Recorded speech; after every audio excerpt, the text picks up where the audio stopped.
Which one? Oh god, the fact Bro, you said which one makes it even worse. Oh my gosh. The last one. The last one is so good. Okay. Okay.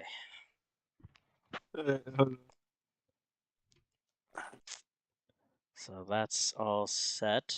Okay. I can't even fucking recognize which actor that is anymore. Sylvester Stallone. It's not Sylvester Stallone. It looks like Willem Dafoe. Is that Willem Dafoe smiling? Fucking Willem Dafoe. God damn. No, Oh, it's freak. not him. Bro, I'm something of a scientist myself. Something of a scientist myself. it's the black version. Oh, He's obsessed with this parody video about basically Norman Osborn being obsessed with the McRib. And he forces Harry to eat the McRib while it's in season.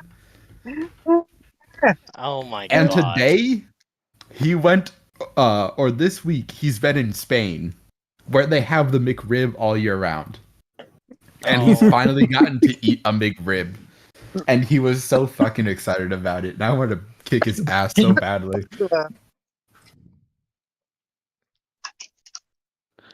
Okay. So everything is just setting up just a So that's my McRib story today. Hello, stream. That is Oh my my McRib McRib. story. Fucking interesting way to start a stream, just talking about fucking McRib. It's a better way to start it than we have in the past. No, we have Yeah, started it's it worse. great You team.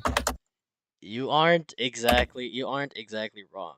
But You damn Skippy. anyway, hello everybody. Welcome back to some more Eyes of Astra. I know I have been gone for a little bit. Of course the terrible news. And if you guys want to show some support, you guys don't have to, but if you guys want to show support on my latest community tab, you guys should be able to go see the link to my GoFundMe if you'd like. You don't have to, but it's I love you. I love all of you guys the same, regardless, because you guys are still here, still wanting to support me through all of this as well. So thank you, everybody, and thank the players for even wanting to stick around in this campaign as well. Give a round of applause to the players here for sure. But yes, thank you, Sailor. But yes, we are back with session 8. This is gonna be a bit of a different session, only because it's mostly just a little bit of some filler for the moment, while I go ahead and get session 9 prepped, and I might as well just ask it here on stream. Do you guys feel like we should do a session 9 tomorrow? Because I do have everything prepped for session 9. So Fuck it. I'm down.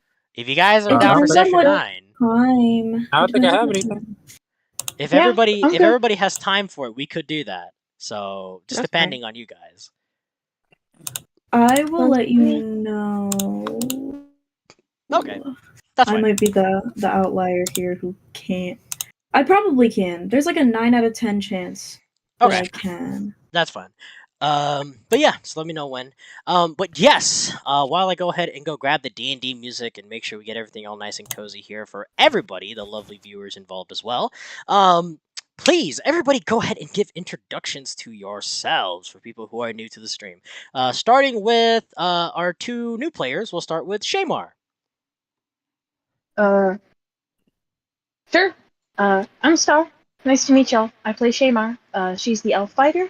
Hope it goes well. Thanks for sticking around. Nice, good introduction. And the other new player, Falcaril. Howdy. I'm is my mic on? Oh yeah. Yeah, we No, can we hear you can't on hear the you. stream. Don't. Okay. I just wanted to. I'm Lino. Yeah, that's me. I play Falcaril, everyone's favorite girly pop slay queen. Type shit. Type shit. Okay, and then we move on to the players, the older players that have been there since session 1. Starting with Zoro. It always fucking starts with me. Well, my name is Zoro. I play the character who's also named Zoro. Um, been here since the start, and chef of the group, barbarian of the group. Recently got genie powers and has a pet hellhound. That's pretty much it.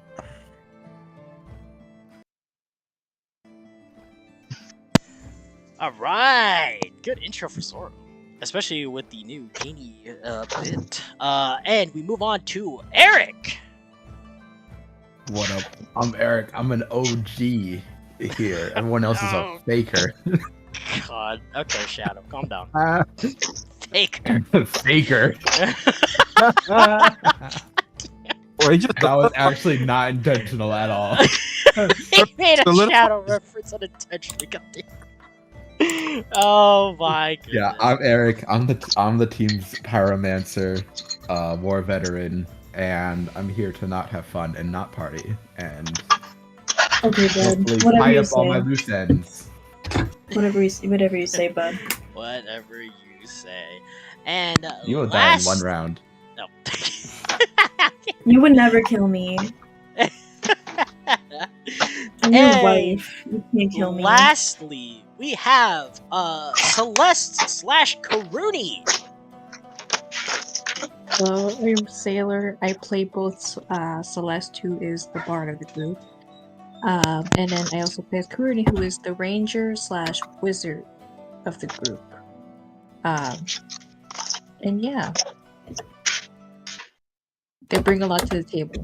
Not really, but they do. Okay. So, like always, we're gonna have a visual representation, but unlike the rest of it, we're not gonna have, like, characters moving around in anything, because, this particular session, is mostly just going to be a bit of filler, as stated, before. This is just gonna be a bit of filler to kind of get, the players all set. Peachy, could you stop crying for 1 minute? God damn. Peachy's already crying, and we haven't even, like, gotten halfway through the session. God damn. Anyway, we will start. You know what? For this, we'll do it like how we did before. Everybody roll me initiative. This is not because of combat or anything, but this is just purely off of who will go first. Okay. Oh shit! Celeste got a nat 20. Okay, well, at least we know who's going first. Bruh. I don't And think I've Karuni rolled got- good once. A single time in this campaign. Go ahead and The nab curse of my... Falcoral. Yeah. Falcoral's fucking fucked. I hate her. I hate her. I hate her. Kill her, please. I'm sick of her shit. I'm sick of her shit. I got a 9. Okay, so I rolled a Farco got 3. 9. I get to go last. I'm always going first. I got or a- second. Okay, so I got a 19. 19, so Shamar got a 19. Eric, 17. 17. Oh, that's a I'm pretty high going fucking roll. last. Oh, those Karuni got a 17 too. Karuni got a That's crazy. 17. And then Zoro. What was yours? A 3. 3? Ah, so Yeah. you aren't last, Shamar. Or not Shamar, Falcorul. But, beginning with, Celeste. We're just gonna have it show over her character, because we're not really gonna have, much character moving and whatnot, but, You know what else? Great. Oh, I can see it. Yep, I made sure to have it open specifically.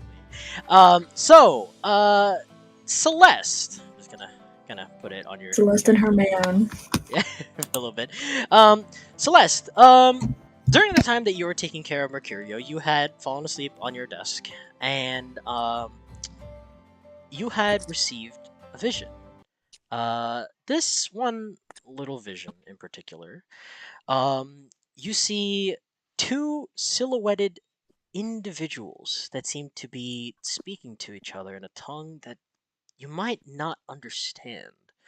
It is a tongue that seems to be very old in some senses, only because it doesn't seem like anything that, through research you've done in the past, doesn't really seem like a language you'd be able to understand. But these two seem to be talking about something of grave importance, as there seems to be a lot of bickering back and forth between these two individuals. And you see one of them lift up a weapon, a silhouette of what looks like a weapon, before you hear a bash and you are woken up from your little vision of sorts in the room Mercurio. At this point, Celeste, she's just like blinking a bit from the sudden from the abrupt sound, and she like looks over to Mercurio to see if he's awake or if he's still sleeping. You look over and you see Mercurio's face is still very bright red, but it's not okay. Let me rephrase that. It's not too bright. You see that his cheeks are still kind of rosy, but not anything too. It wasn't as much as it was yesterday when he got very heavily intoxicated. Okay. And in that sense, I'm gonna have Celeste like get up, and she's gonna go over to Mercurio and like place a hand on his shoulder, and his forehead, to sense like if he's like warm or anything like that, or if it's just like, as you said, like he's just still like kind of like intoxicated. Yeah. You feel, or as you put your hand on Mercurio, you feel that his temperature is fairly normal. That is before until give me a sleight of hand. He might sock you right now. That I'm is not another gonna hold you. natural 20. What the fuck? Damn. Oh. You see, as you put your hand on Mercurio, you see Mercurio's body quickly jolt, and you see that one of his hands quickly swipes at you. But you were able to quickly predict this, as your eye showed you a premonition of Mercurio's hand quickly swiping in your direction. As you see that his hand, quite literally bursts through the wall. To his left, as he is still sleeping, still snoring very loudly. And you can hear him muttering throughout his sleep. He says, "No, no more PT."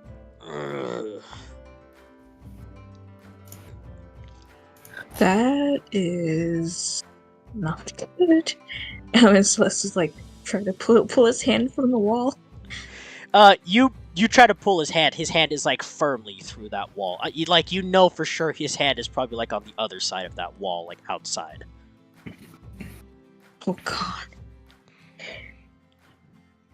Celeste is gonna keep, like, she's gonna like try to like get on the bed, but she's gonna like try to like lean over him to like pull his arm out. Give me a strength check.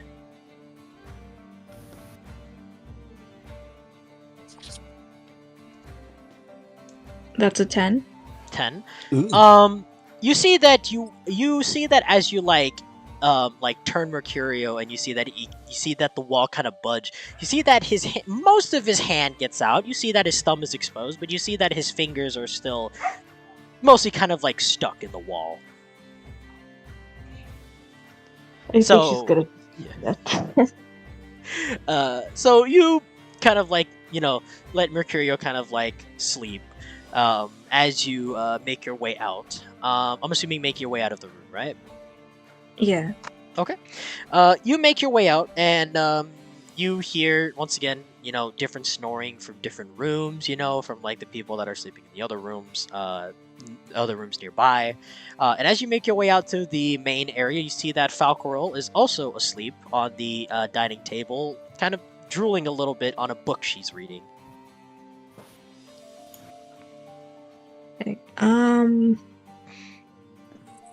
I think in that sense, I think she's probably gonna make I'll have Celeste make tea for herself. I'm sorry? Can she, is there something she can make, like a drink? Give me an investigation check to see if you're able to find proper materials to make something of like a hangover drink. Well, that's a 1. Oh.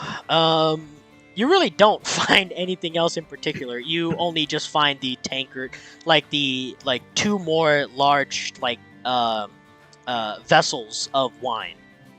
Is all you can really find here.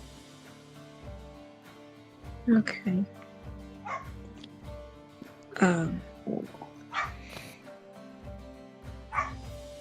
have her maybe go and see if maybe there's like a maid around, and ask her to, and she's gonna ask the maid to like if she can make like tea or something. Okay. Or coffee. Actually, coffee would be best. Yeah, so you make your way downstairs and you see Shamar and William kind of like tending to some of the elves. You see that William is casting some sort of magic to help them kind of like heal from bruises or anything they've had. You see Shamar kind of like making sure that she's bandaging some of these people who might have like more serious injuries. And you obviously see Balin and the other younger paladin elf there as well that are also kind of tending to the wounded. More so, the paladin elf is taking care of it. Balin is just kind of there, like always, hands behind his back, kind of like, old man wandering throughout these people, making sure there's nothing serious. And as you pass by them, you see that there is a maid cleaning a table. Okay. Can I have Celeste go over to her? She's gonna ask her if there's like a place that she can make like a pot of coffee or tea. Yeah. As you approach the maid, you see that the maid kind of like stops what she's doing, and she you see her like put the towel in her apron. She says, "Oh, hello, dear. Is there anything I can do for you?" Do you happen to have like something, or I'm not sure if you could prepare like maybe a pot of tea, or if there's coffee? Some tea. Yeah, there's a friend of mine who he drank a bit too much last night. So I know he's gonna wake up with a bad hangover. Right. You mean the burly man? You see her with like a sly look on her face. Wiggling her eyebrows. Yeah, kind of like wiggling her eyebrows at you. He says, "All right, I'll make your tea. I will be back with your tea in just a moment." You see her kind of quickly scuttering off into the into another section of the tavern. About 5-10 minutes later, she comes back with this tea. She comes back with tea and then this plate that has this like a bowl of this hot soup and some pieces of bread on it. She says, "Here you go, dear." Oh, that's very kind of you. Thank you. And she gently takes the tray. As you take the tray and you turn around and make your way, you feel the maid's hand on your shoulder, and she says, "Don't be too rough now with him." As she kind of like pushes you off to go towards the stairs.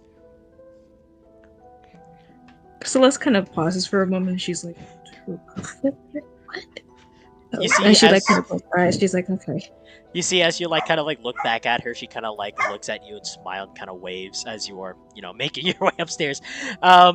You make your way upstairs. Of course, you see Falcarel still kind of like you see Falcarel is awake, but kind of groggy. As she seems to just be like blankly staring at her book. Celeste's just gonna walk by back to the Mercurio's room. Yeah. All right. So you move on past, then you go back to Mercurio's room, where Mercurio has now completely turned over on his side, but you see that there's like a chunk of the wall that is missing. And upon a bit of closer inspection, you see that some of the wall is still attached to his fingers, but it just came off the wall. Now there's a hole at least to the outside, as he's like turned over on his other side, still snoring. This man is not normal. Celeste says that. She's like sets the tray down on like the desk.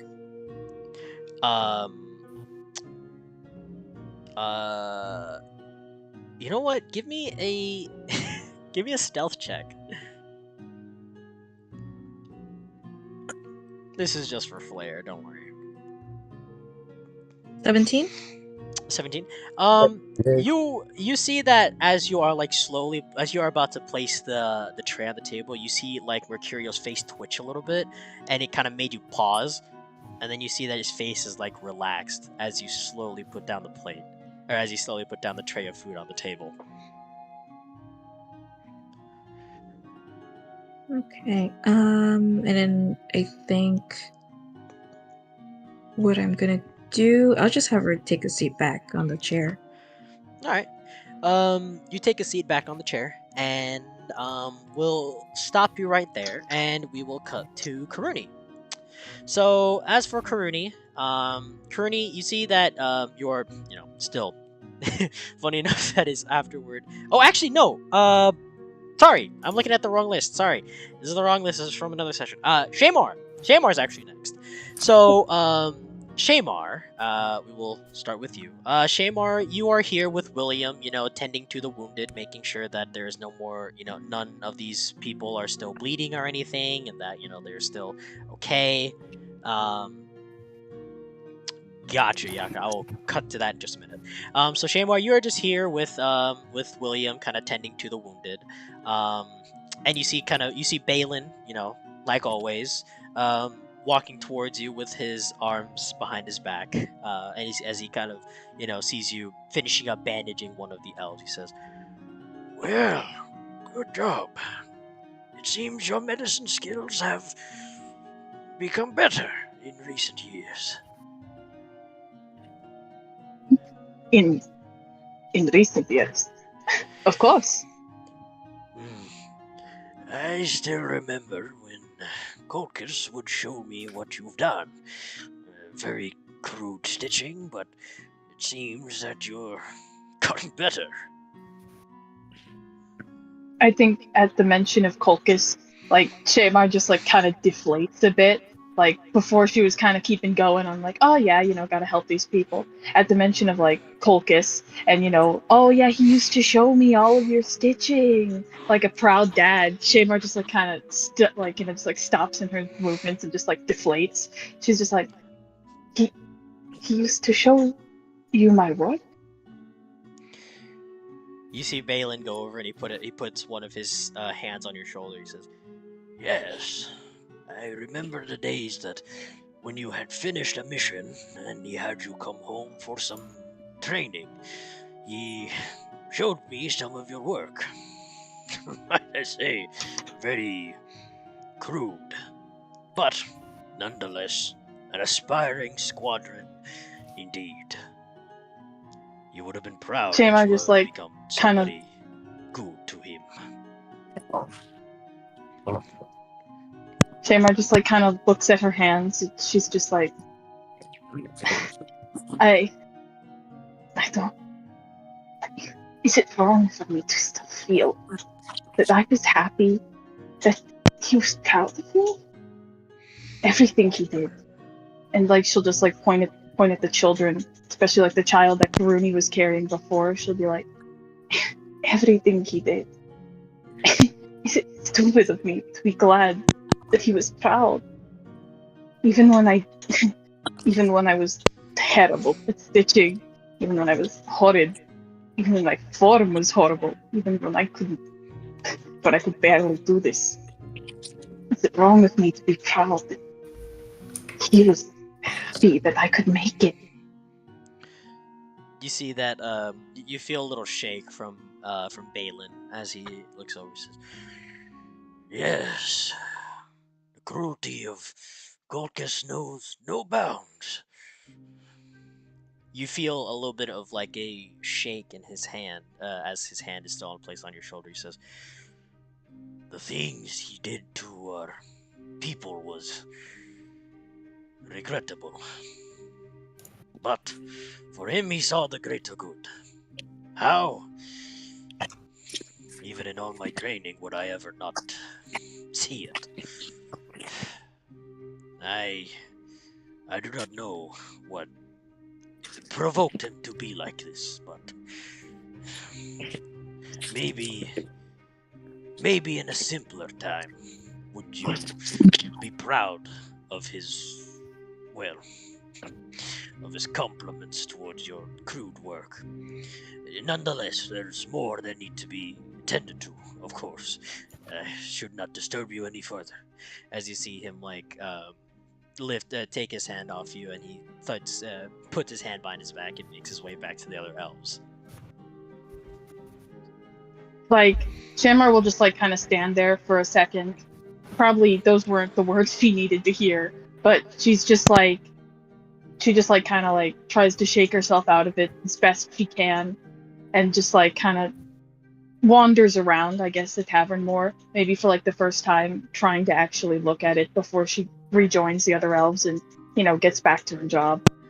Yeah, so as you are, as you get up and you kind of like stare at Balin, um as you kind of like stare at Balin, as he's like walking away from you, you see that you are once more transported into like a sort of like a small little imagery where everything is like black and white. You can only see what looks like a figure that looks like Balin walking away from you in this small vision, and in another instance, you are snapped back into the tavern again, as you are watching Balin walk away from you. And you make your way outside of the tavern, and you start, looking around at the other tavern people going around, and looking at even the tavern itself. And for some odd reason, you feel an odd sense of familiarity to this tavern. Maybe not to this tavern, but the feeling of being surrounded by dozens of people seems to really hit you in a nostalgic way that is a little unexplainable by your standards. As you make your way back to the other elves, you begin to ponder. As you are still pondering, you see that William comes up to you. He says, still worried about the rest of the elves." Of course, that is my job. This is what I was trained for, made for. I would never stop being worried about them. I don't think any of us will. It's what we're here for. Just let me finish the bandaging. You see that William like puts his staff in front of you as you reach toward the band. He says, "No, go outside. I need to speak with you." Shamar will just like kind of lift an eyebrow at him, especially since she was just outside. But she'll just be like, "Oh, all right, sir. Let us not take too long. I don't want their injuries to get any worse. I'd rather have them wrapped and disinfected before anything can happen." You see, as you both have made your way back outside, you see that William stops at the fountain, and you see that like William stops at the fountain, his back still towards you, and you see that he taps his staff on the floor, and you see that a dome of silence kicks in around you as both you and William are inside of this dome of silence. And you hear, in your head, "So, come to kill me, have you?"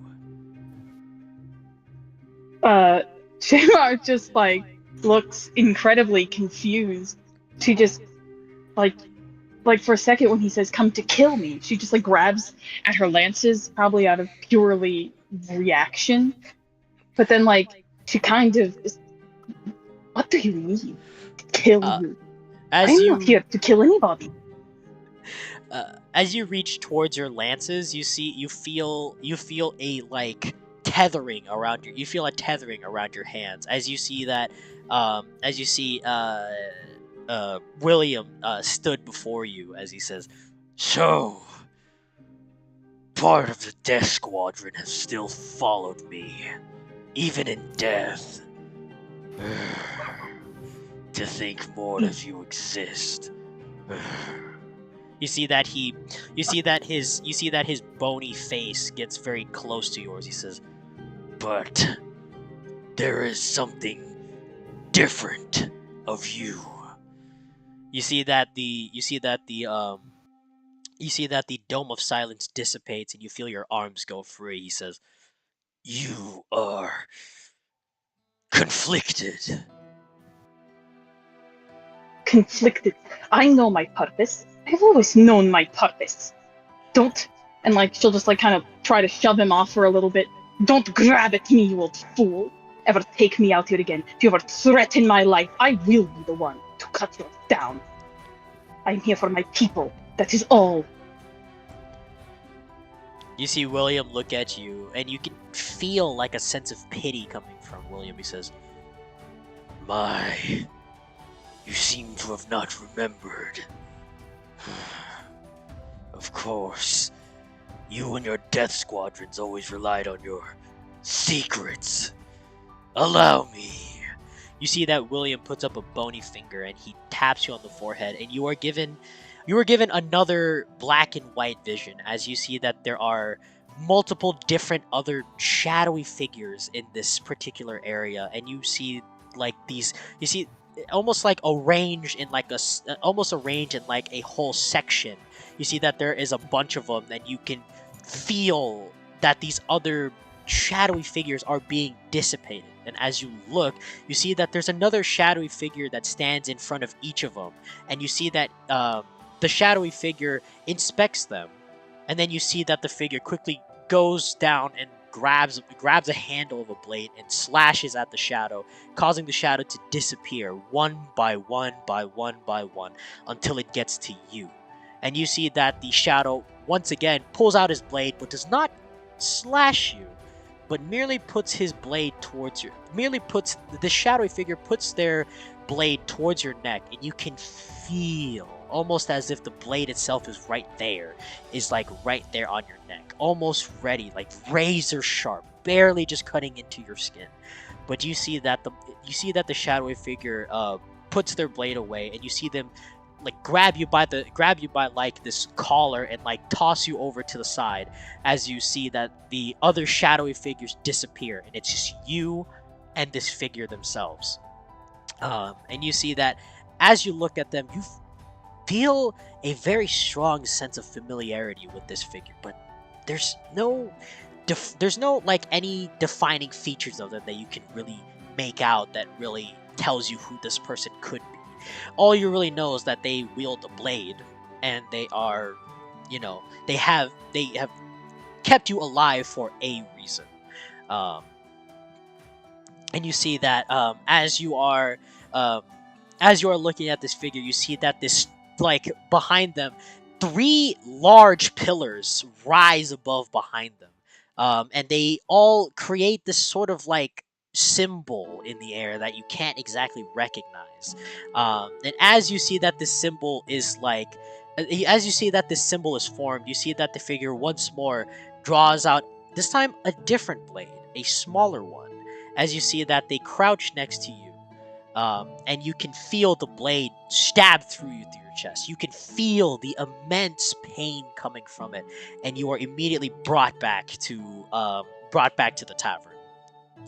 As William stands in front of you, he says, "Do you remember now?"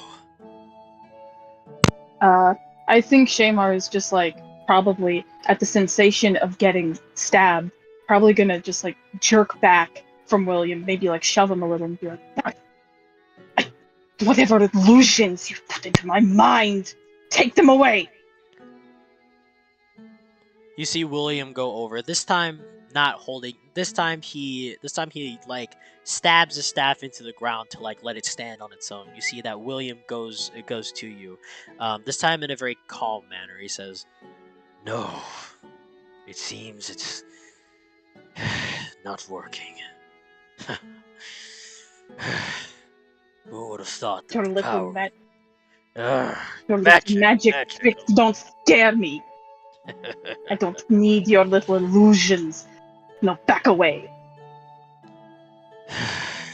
You see William kind of like look over toward the side and sigh as he looks back at you. This time, dead in your eyes, he says, "This is no illusion. I knew I felt something different with you. It seems there are 2 souls waging war amongst you. Well, not amongst you, but in you. One seems to be of a kinder origin. The other one from a more dangerous beginning. You had best sort yourself out. Shamar will just like look him over, and she'll just like not even grant him the time of day. She'll just turn back around. She'll just passively like swat her hand back at him. She'll just say, "Two souls. How very funny of you.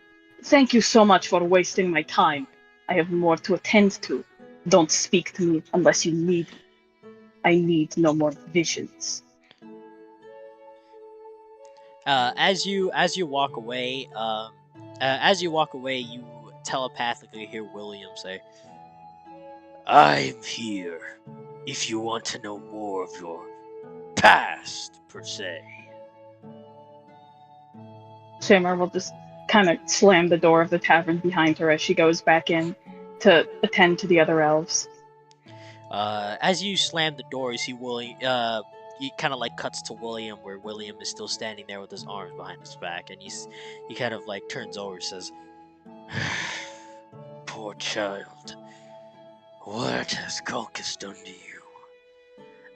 And from there, we cut from Shamar now to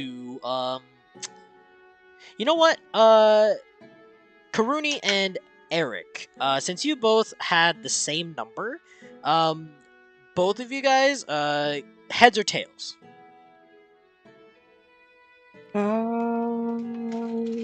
Heads. Tails. Okay, so I'm gonna do a quick coin flip to see who goes first. He's rolling a D2. No, I'm actually flipping a coin. Who chose heads? I did. Okay, so Eric goes first. So Yeah. Eric, as you are waking up, I just need to fix this a little bit per your request in DMs. Per your request in DMs, I need to fix this. Eric, as you are waking up, you see that Karuni is still. You see that Karuni is lying next to you, still very fast asleep. As you were waking up, you heard a loud burst in the other room. The one above you, seemingly being Mercurio's room. Damn boy. Ruining my sleep. And I would turn over to Karuni. "Darling, wake up." And I'd shake her shoulder gently. Pretty like Go ahead. Courtney's she's like still sleeping. She's like 5 minutes, and she's like still like she kind of like grabs the covers and she kind of pulls them over her head. All right. Just make sure no one sees you leave. And Eric's going to gather his things and make himself presentable. Okay. As you get up and you put on your usual attire, you make your way out. You make your way out, and as you go outside, you see that you see Falcarel. This time, Falcarel is much more awake, and you see that she is working on her studies. Falcarel, you see that Eric comes out of the sleeping areas. I do not acknowledge Falcarel at all. Yeah, she's far too busy into her book to really even acknowledge that he's there or care, to be honest. All right. For the first time, she's silent the entire campaign. For the first time. First and only. Yeah. First Eric, and only. Eric, as you make your way out into the dining area, you see that there is a maid that is setting up some fresh food.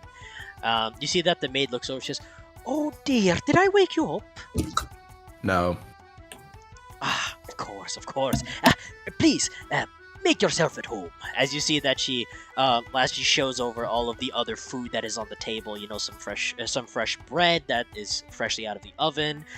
There's some different types of drinks, a juice, what looks like, and a water, and another pitcher. There's a whole like chicken prepared and everything, and you see that there's a bunch of different like spices and fruits that you see on the table. And the maid looks over. She says, "Make yourself at home. I will need to tend to some more businesses here. Thank you." You see that she gives you a quick bow, and she quickly makes her way out and goes back downstairs. Awesome. I'm going to ignore all of that and go to where all the elves are, the refugee elves. All right. As you are making your way downstairs, you see that Shamar slams the door behind her as she makes her way towards the elves. Bad night. Shamar will just look at him and she'll just be like, in a sense, total liches and stuff. Shamar, follow me. Shamar will just be hesitant to follow somebody else after what just happened. But she'll just kind of like, you'll just see her like mutter under her breath, okay. And then she'll just like pick herself up and just follow after Eric. She's like, I'm coming, go. As you like turn to look at the elves as you're gonna follow Eric, you see Balin look over. You see Balin like as he's like finishing up bandaging somebody. He looks over at you. He makes a gesture of, yeah, just go. I'll take care of it from here. Wait, And Shamar just like Balin. And she'll just like and like as soon as he gives her like the go, she'll just like send him a message in his head. She'll just be like, I'm sorry, I'll be back soon. You see that Balin receives your message. You see that he nods at you in response to that as you follow Eric. I'll just need a quick translator. Of course. What can I help you with? Just make sure you get the message across. And I'm going to clear my throat in front of everybody to grab their attention. You see that as you clear your throat, you see some of the elves kind of look at you. Some of the elves that are uninjured look at you. Other elves that have been injured are like still being tended to and everything, and the other elves are still talking about amongst each other. You motherfuckers are gonna listen or you are gonna die. I'm gonna cast Thaumaturgy. I clap my hands and a sonic wave erupts in the room. As you cast this sonic wave, you see that all the elves their attention quickly shoots towards you. Even Balin and the other younger paladin elf. All right. It has come to my attention that you will now be residing here in Ravenfall for some time, at least until there is a new place for you to stay. Shamar will just like... And I look to Shamar, assuming that she's translating. Yeah, Shamar will like give him a glare after he, like slaps his hands and forces everyone to sit up, because she knows like some of them are not in the best of shape. But once he starts talking, she'll just be like, fucking bless it. And she'll just be like, just start translating what he's saying. As you translate that to them, Shamar, you see that the other elves are like talking amongst each other. You see that the other elves are like, yeah, we should stay here. It's gonna be a safe place for a little while. You see that some of like the other elves are like, no, this is a human place. They're gonna kill us if they find us. And you see that they are like talking amongst themselves. Shamar will just like add on to Eric's sentence. She'll be just like, quiet down, or else we have to listen to him do that again. You see that all the elves like look at each other, they start nodding in agreement, and then they pay attention. Eric begins to open his hands again. Shamar will just like be like, please, no. We're all tired. Just say what you need to say. Yeah, as you lift up your hands, Eric, you see that some of the you see that like like some of the elves quickly cover their ears and everything. You see Balin like grab some of the children and like huddle them together and like have them like collectively close their ears as he like stands above them. Okay, it wasn't that bad, you big fucking babies. Go ahead. Anyhow, these are some tips that you'll be needing in order to survive your time here. Now, it is my understanding that what seems like mere decades to elves has been millennia of history in comparison to humans. As a matter of fact, many of us do not know of your existence. However, infamously, humans are prone to attacking what they don't understand. So, those of you with long enough hair, cover the tips of your ears. Those of you who do not have that natural gift, please find headgear or other apparel to cover yourself. Shamar will relay all of that, and then, like, once she'll add on to the end, if you need any, please tell me. I will find it as soon as I can. If you need anything, you tell us. You will not go outside of these tavern doors unless we say otherwise. You see that a hand raises amongst the crowd. Who is the person? Is it a child? 'Cause if a child, I'm gonna be- Yeah, it's an elven child. Oh, fuck. Yes, speak. You see that the elven child speaks to you in Elvish. Shamar, the child says, "But why do we have to cover our ears? They're part of our natural look, right?" I literally just told you you're going to fucking die. You're going to die. Shamar will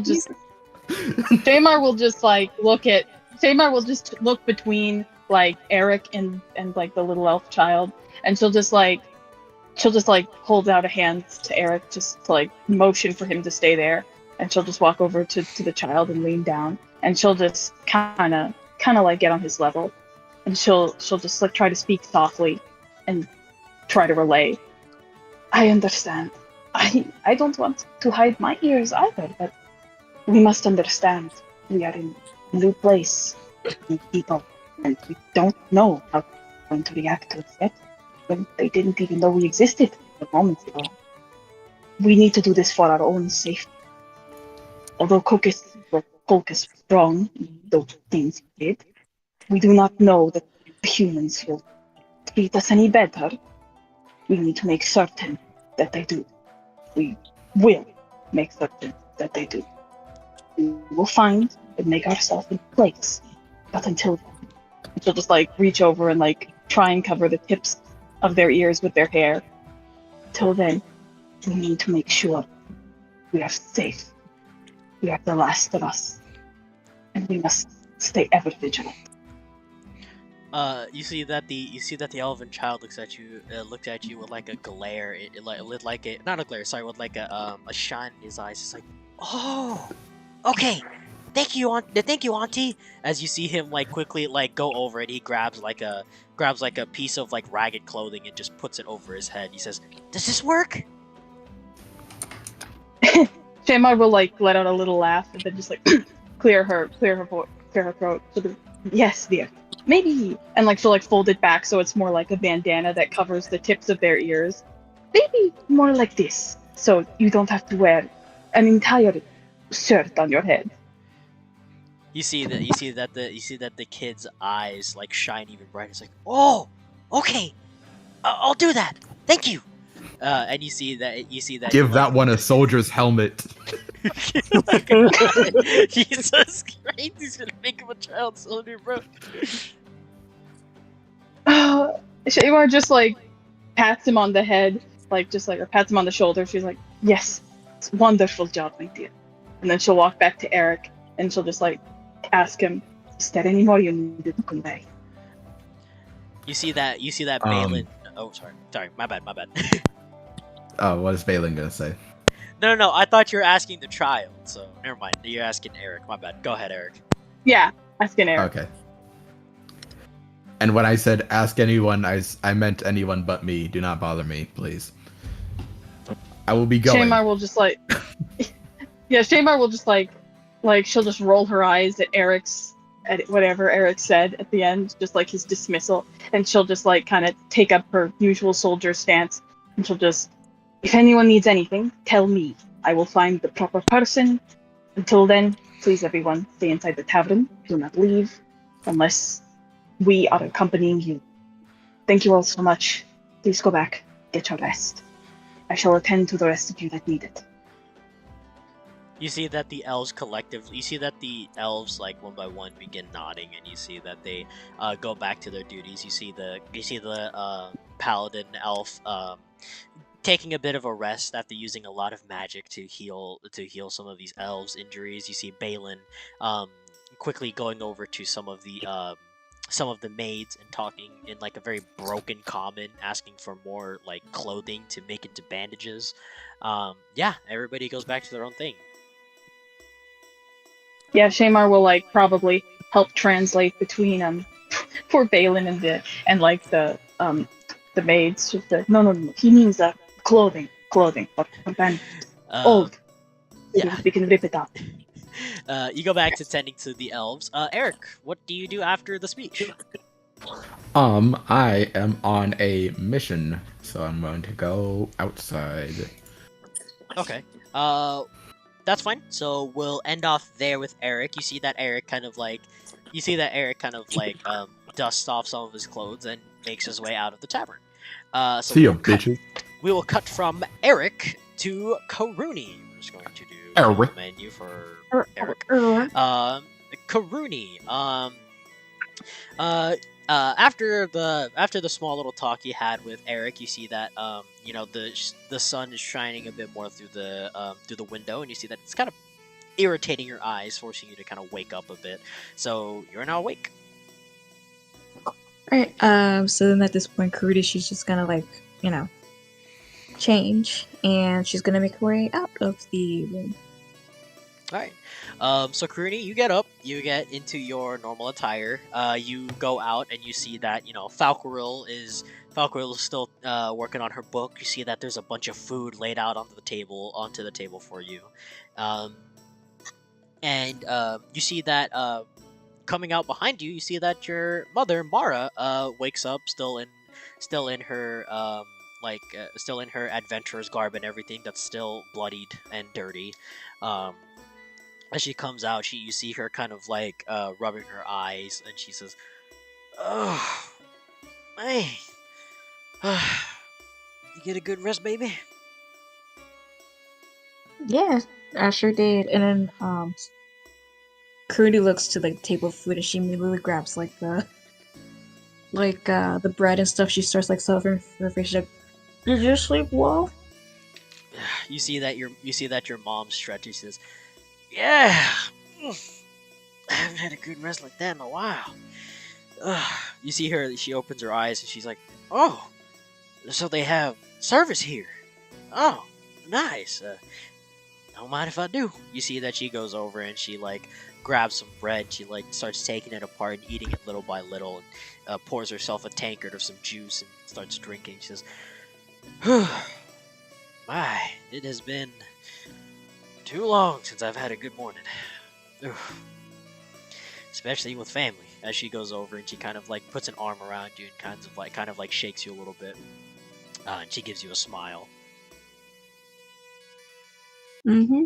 As Karudi's she's chewing as she's listening to tomorrow. She's like, "Yeah, it's been a while since you wake up and there's no danger or anything like that, so it's a nice change of pace. Well, apart from I should probably check on the elves. That would probably be the best idea." You see that Mara, her arm's still around you. You see that she she kind of picks off some crumbs off of your face and grabs a napkin and then wipes your face a little bit and kind of fixes your hair, and she says, "All right, there you go. Now you look a bit more presentable." You see that as you get up, you see that Mara looks at you. She says, "Go get him, princess." Thanks, Mom. Recurring is kind of dreading a bit, but at the same time, as the princess, she has to see your people. Also, too, I feel like she'll probably be thinking too about Baxter. She's probably like, I wonder where that guy went. Yeah. Oh well. Kind of ponder a little about Baxter, but your pondering kind of cuts short as you go down. And you see that everybody is tending to. You see that everybody is tending to the elves. You see that Shamar, Balin, and the paladin elf is still taking care of the elves. You see that most of them have been bandaged up and kind of cleaned up a bit more, so they look a bit more presentable. But oddly enough, you start seeing a few of them with weird different hats and hoods over their head. Karuni then goes to Shamar and she's like, what's with the new getup? Good morning, princess. And like she'll give a small bow, and she'll just kind of point towards the elves wearing, the hats and the headgear. Eric, earlier this morning, suggested it might be a good idea if we covered their ears so that we could be certain that we would be safe should we have to leave or if anyone comes in. I thought it a good idea as well. We started making preparations. Right, that. Yeah, it's definitely gonna take a bit of getting used to. I mean, not only from them, but from the people around this town who haven't never seen elves. Thankfully, I haven't had any issue myself. Easily just covered my ears with my hair. Yes. He mentioned that. He said those that did not have the luxury of long hair had to resort to headgear. I would agree with that. I don't want Just a any cut short. sort of... words, doesn't he? Huh? No, she's just like, he has a nice way of saying stuff, doesn't he? Shamar will roll her eyes, and she'll just be like, "Oh yes, so delicate and understanding. What a man." Not that I would wish to insult him, but he is, how you say, rougher with his words than I thought appropriate. But of course, You are going to die. You are Oh, dying. fuck you! Shut up! And then just and, to cut short a she little just bit. During your little conversation with Karuni, you see that a bunch of the Peachy, fucking stop licking the boxes. What the fuck? Sorry. A bunch of peaches. No, sorry. You see that a bunch of the elven children scream your name, Karuni, as you see them kind of gather around you, like Princess Karuni, and they start pulling you in different directions, asking you to play with them or look at what they made or whatnot. Kind of cutting into your conversation a bit. She's the people's princess. No one understood that reference? Oh my god, I'm so mad. I do. I love Princess Diana. Sorry, thank you. I was chewing, and so I have my mic muted. Yeah, she is the people's princess. Karina looks to the children. She's like, all right, one at a time. And then she looks to Shane. He's like, sorry. I guess I should No, do not be sorry. The children, any chance to make them happy, this new place, I think is fantastic. If you want me to, I could come along, supervise if you want, so you don't get overwhelmed. Honestly, they could also use a new friend.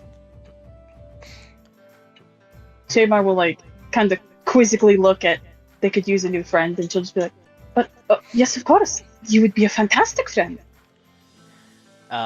You see Balin kind of come up, still hands behind his back. You see Balin comes up and says, "No, I don't think she means her.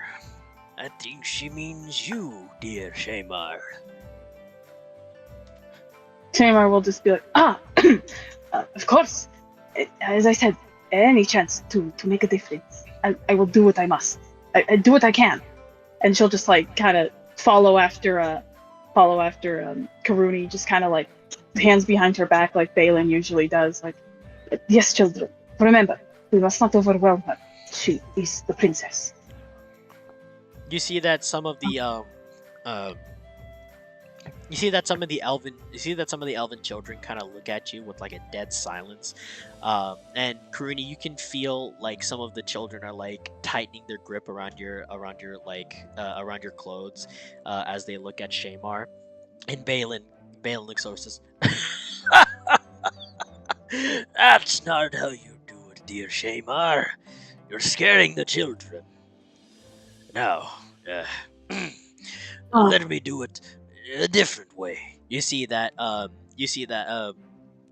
Uh, Balin, you see that Balin goes over and he grabs like this small pouch and he opens it. And you see that he pulls out one little piece of elven delicacy candy, and he looks over and says, "Anybody want a free candy?" As you see that the other children look at him in excitement, and they go over towards him. He says, "Now, be very gentle. Please, by all means, play nice. Uh, and of course, play with your new friend." As Balin kind of like separates the kids a little bit, and as he walks towards you, and he puts the pouch of candy in your hand, as he says, "This is one of the few ways you can be friends with the children. Do not thank me." As he goes over and he bows to you a little bit, Karuni, and he goes back to tending to the other elves. And as you have the pouch in your hand, Shamar, you see that the elven children now gather around you, and they're waiting for you. They're waiting for you excitedly to open the bag and pull out some more candy. Tamar is just like, yes, of course. And then like she's trying to like remember back what she was rewarded for, like running laps, weapons practice. She's just like, what would be fun for kids? She's like, should I set up like a throwing station for knives? And like finally she's just like, can? And like she just like starts giving it out because she isn't sure, like, oh no, what do? I don't want to scare them. Prudy notices that she's like pretty uneasy, and she goes and she gently like takes a pouch from her. She's like, I suggest we give one piece of candy to them each. That way everybody gets it evenly. And then she turns to the children. She's like, one at a time. You guys tell me what you want, and my friend and I will go ahead and play with you or do whatever you guys want. You see that like the kids kind of like look over at each other and they like kind of nod, and you see one of them goes up to you. Shamar, you recognize this kid, as this was the kid that you put the little bandana on earlier. He like looks over. He says, I want to play with Auntie Shamar." Oh, Shamar just like kind of surprised. She's just like, yes, if you want to. You see that his eyes glimmer with like excitement. He says, "Yeah, I want to learn how you move your weapons like that." You see him kind of like make these like weird cringy gestures of like whipping blades around and stuff. He makes like these weird cringy gestures of whipping blades he's around. trying his best. Yeah, he's trying his best, and you hear him make these like weird sounds, like whoa, whoa, whoa. Tamar just like spends a second like, dear God, do I really sound like that? And then right after she's just like, let us start off perhaps with an easier discipline before we move to the harder of the subjects. But yes, I do think everyone needs to know how to fight, especially here, especially now. I shall start you with basic weapons training, or perhaps we could start with muscle training.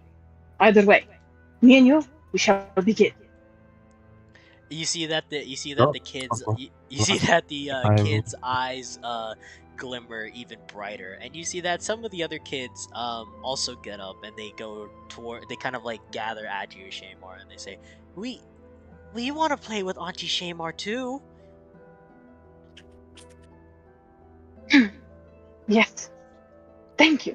And like you see, like for a second, she does kind of seem taken aback that anyone would like want to be near her, but then like right afterwards, she's like, "Now, let us begin. I will start you all off with daggers, but for now, I don't want you hurting yourselves. Unfortunately, we don't have training daggers here, so we are going to use the next best thing. And she'll take out like some butter knives that are like laying around the kitchen, and she'll just be like, "Here, you cannot hurt yourselves with these, so I will show you proper form."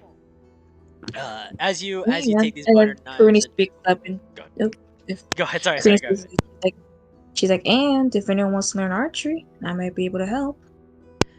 You see that the rest of the kids quickly like raise their hands, like, "I want to learn! I want to learn!" You see that, Shamar, you've gathered about 6 of the children that want to train with you, and you see that Karuni, you see that there's about 5 of them that want to learn archery, and then you see that there's like 3 more kids that are like undecided about what they want to do. You see that they kind of like look at each other by themselves. Like the other kids are like, with Karuni, and then some of them are with Shamar, but you see about 3 of them that are like that are questioning what they want to do.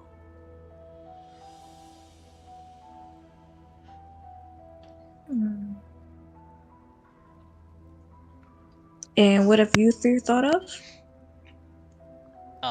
As you say that, you see that each of the kids make like a surprise gesture, and they all look at each other, and you see one of them like, uh, um, I, uh, I, uh, I want to learn art.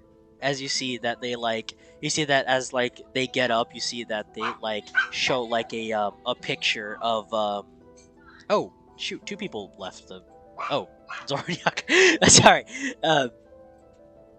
You see that the kid, as she gets up, you see that she pulls out this drawing of you, Karuni, with like this a poorly drawn crown on it, and she like shows it to you. She says, I want to learn art.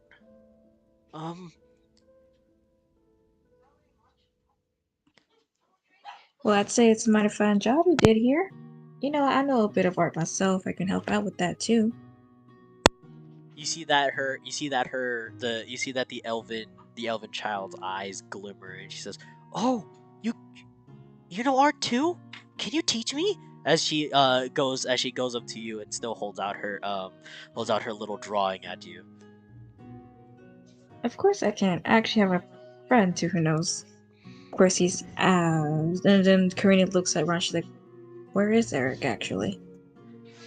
You guys cut to see Eric, like you guys like quick cut to see Eric like outside in like the market stalls, and you see him like make a quick sneeze.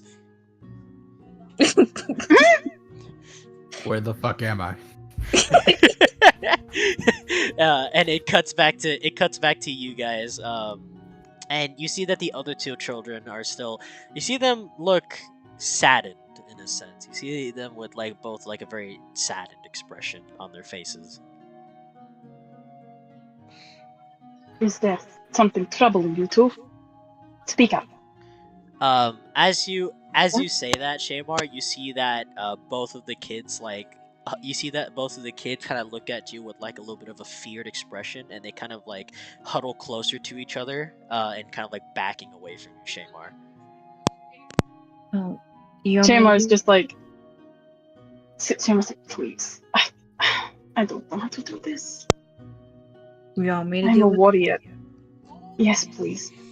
I am a warrior. I'm not a babysitter. I'm trying my best, but I was never one for comforting words. Karina places a hand on her shoulder and she's like, well, I mean, one can learn.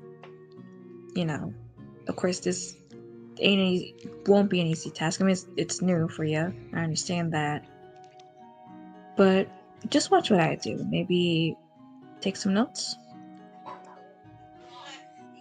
Shamar will just like kind of nod, but she'll just kind of like nod, but then she'll just be like, of course, if you feel it is a worthwhile skill, I shall learn it. But I don't know what use words have in the middle of a battle. As I said, I am a warrior. I am not meant to speak among the children to make them smile I do so now because it is what is needed of me, but I don't know how many uses it will have in the future. Just what I would say is just do what feels natural to you. And then with that, Kuruni, she kneels like in front of the children. She's like, "All right, now what's wrong?" You see both the children look at each other, and you see that like they look back at you, and one of them kind of speaks up. Before they speak up, give me an insight check. Sorry, insight or perception check. Insight. Whichever one, insight or perception. I'm gonna do perception. Okay. That is 18. Karuni, you can see that on both of these children, you see that there is what looks like some scarring on some parts of their faces and some of their fingers. As you see one of the children look up to you, they say, we we want to have fun. We know magic, if that will help you. Yeah, of course it would. You're more than welcome to join us in anything. Now, in terms of magic, I'm still learning myself. But I have a friend who's able to help. Of course he's out. Well, I'll see if I can teach you what I can. Oh, well, you don't really know magic. We only know how to do this. You see that one of the kids gets up, and you see the kid put their hands out, and you can now clearly see like more like scars on their arms. As you see they lift up their hand, you see them like strain really hard. You see that a portal opens, but there is no like seeing what is on the other side of that portal. And you see them kind of like hold the portal open for a few seconds before they like fall down and the portal dissipates. Karina quickly, like, she catches the child before he like falls to the ground. She's like, "All right, you take it easy there," and she like helps him, like, she actually like would make him sit in a chair, and she's like, "First things first, I suggest not doing that for a bit, and second of all, what's with all these scars?" You see that as you ask this child about the scars, you see that their face quickly turns to like fear, and you see that they quickly like move into like a fetal position, and you see that the other kid comes up to you and she says, "We were trained. Um, we were trained to do this.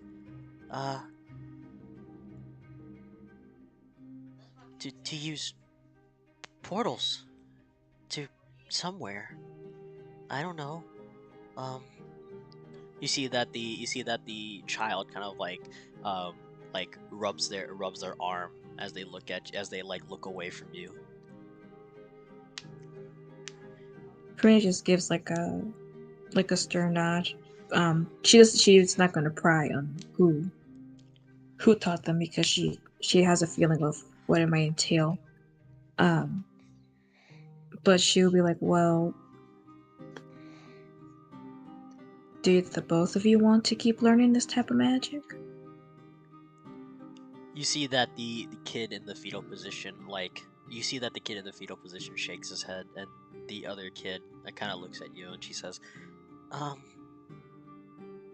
mean, there's a lot to this.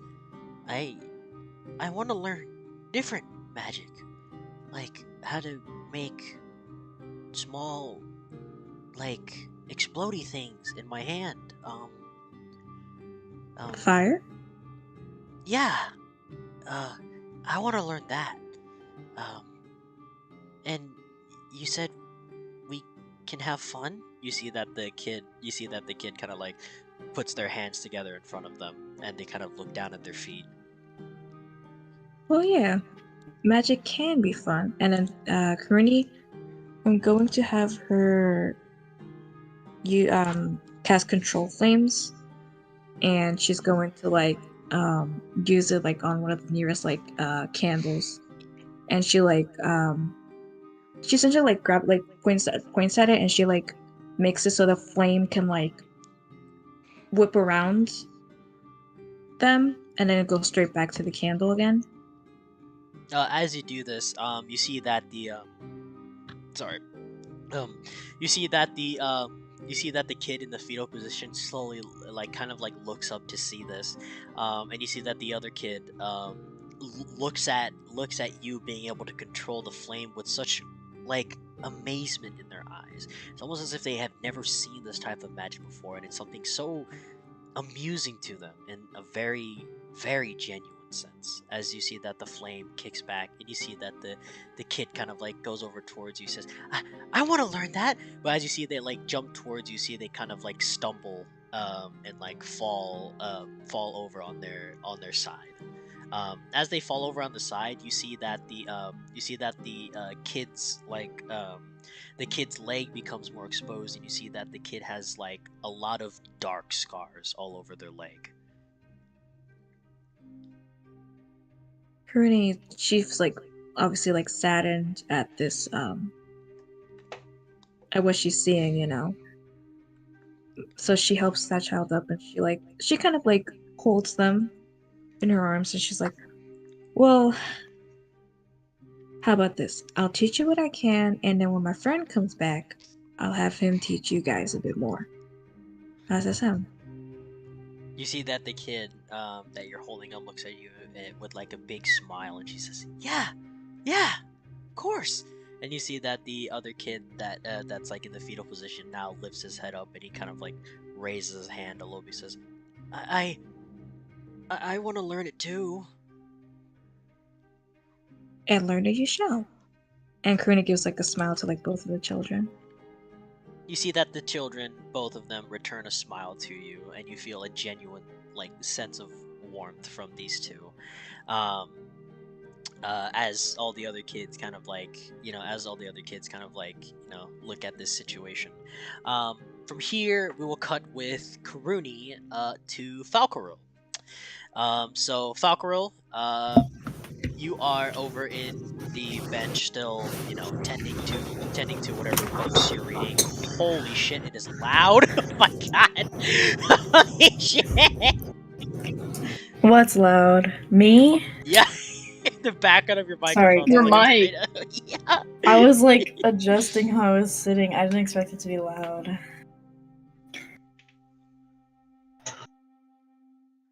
Okay. So Falcaril, you see that you are attending. You see that you are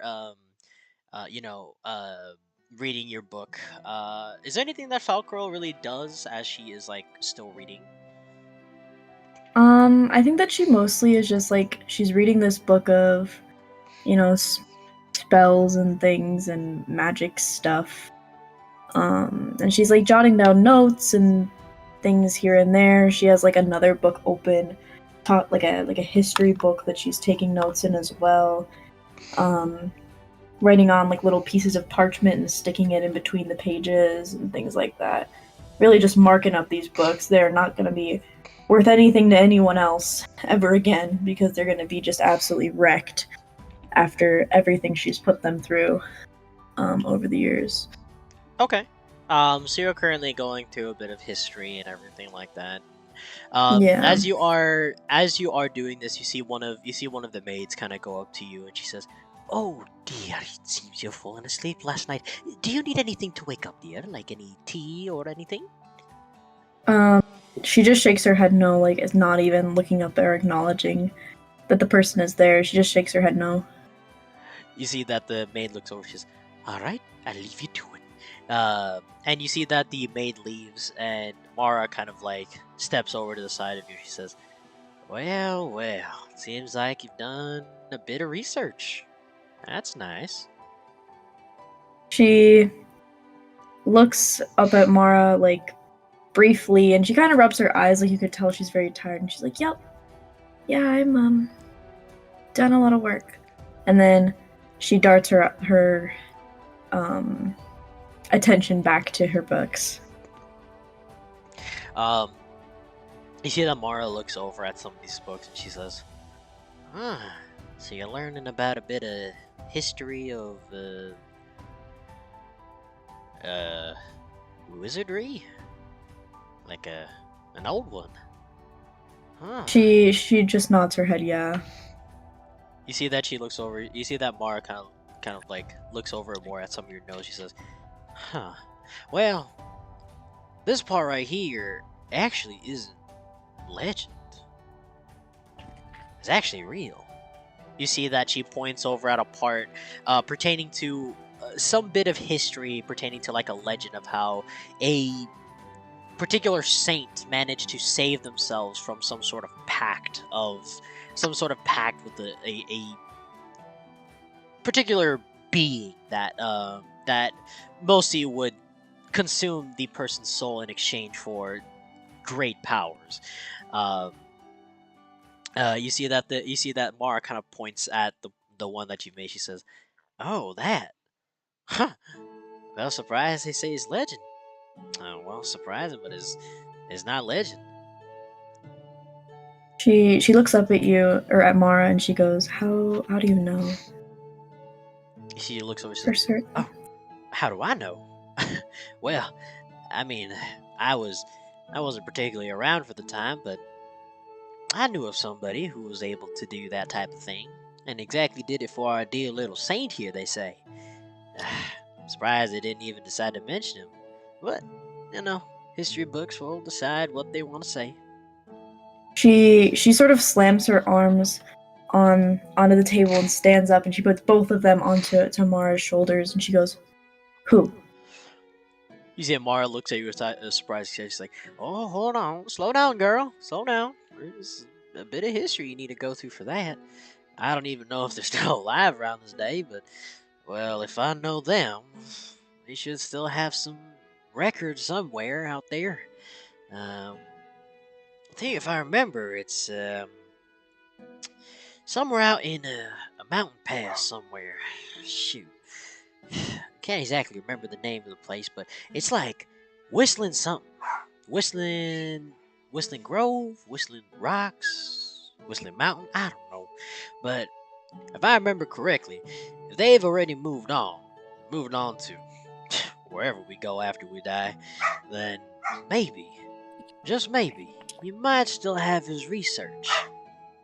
If, of course, I'm not mistaken, which, after being frozen for a good few hundred, well, maybe a few hundred centuries, probably, probably would still be there, I think." She slumps down and her head's in her hands and like she looks so defeated. She's like, I can't wait any longer. She's like mumbling to herself and she's very obviously frustrated at the whole situation. You see that Mara kind of like kneels down in front of you, and it puts a hand on your shoulder. She says, "Hang on there, all right. I didn't say it's impossible to go find it. Now, uh, if you can bring me a map of some sort, I can probably, get everything all fixed up and everything for you. But for right now, I ain't got a map on me to really remember where's what. I still got a pretty good memory, so everything should still be in the same places. At least from what I can remember. I don't remember River Rock ever being so small, but that's probably just my memory not kicking in well." She just nods. She just nods. She's very defeated. Even with these words of reassurance, she's very sleep deprived. She's very defeated. She's like, the one person that might be able to fix this is seemingly dead, and there's nothing she can do to get out of this pact. She's feeling a little hopeless about getting out of this pact. As you are in this point, you see that the doors swing open, and you see that the Lich William kind of floats his way on in with his staff, and he looks over. He says, "Well, what are you two doing here?" You see Mara look over at him. She says, "Oh, nothing much. Just talking about a bit of history. You remember Lee, right? You see that William looks over and says, "Ugh, Lee, that damn wizard, ugh, always annoyed me." You see that Mara looks over. She says, "Yeah, him. I was just talking about how he helped out our quote-unquote dear saint and helped him out of some pact with an old one." You see that William says, "Yes, of course. Him bragging about his breaking of a pact. Well, all he did was find a loophole. That damn Lee." Well, you see that he like floats on over towards you guys, and he kind of looks over at your notes. He says, "Some of these are wrong. History tends to get messy around these parts." As you see that he like points out a bit of history where that like usually there would be a type of loophole that most could be able to get themselves out of a pact with, but most old ones had quote unquote found a way to fix that. But for this, you see that he points out and he says, "Yes, many get this incorrect. Per research, this is not right with the alignment of history I remember." She rubs her eyes and she's like, the book's probably right. It's a book. They wouldn't have published wrong information. You see that he looks over. He says, "Let me see. I might be able to fix something." You see that he like taps his staff on the floor, and you see that this like green symbol appears on the floor, and you see that he puts his arm in front of it. He says, "Can he come here? Damn you! A few words. Too much? Really? Fine, but only for a few." You see that the circle like opens up this small green portal, and you see this small green orb swiftly fly out of it, and it puffs. You see that it like goes straight into William, and you see that William kind of like twitches and writhes as you see that his eyes.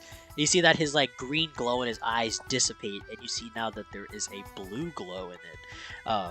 As you see that William's demeanor changes. He says,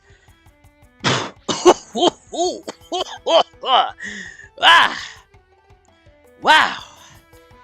Back to the land of the living once more. Of course.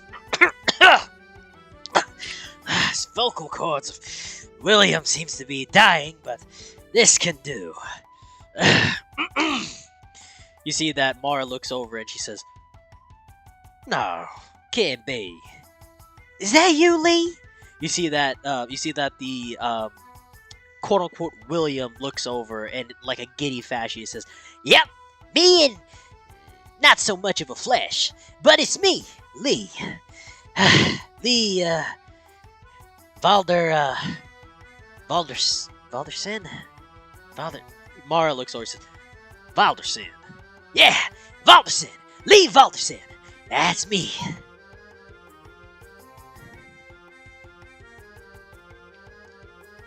Falcruel, she looks up and she acknowledges William. Willie. And she acknowledges it, and she goes back looking at the books, and she's like, "I don't have time for whatever this is. I don't have time for it." You see that Lee kind of like swiftly goes behind you, and he puts his hand on your shoulder and says, "Oh, what's wrong? Something got you down? Too many things shouldn't be getting you down."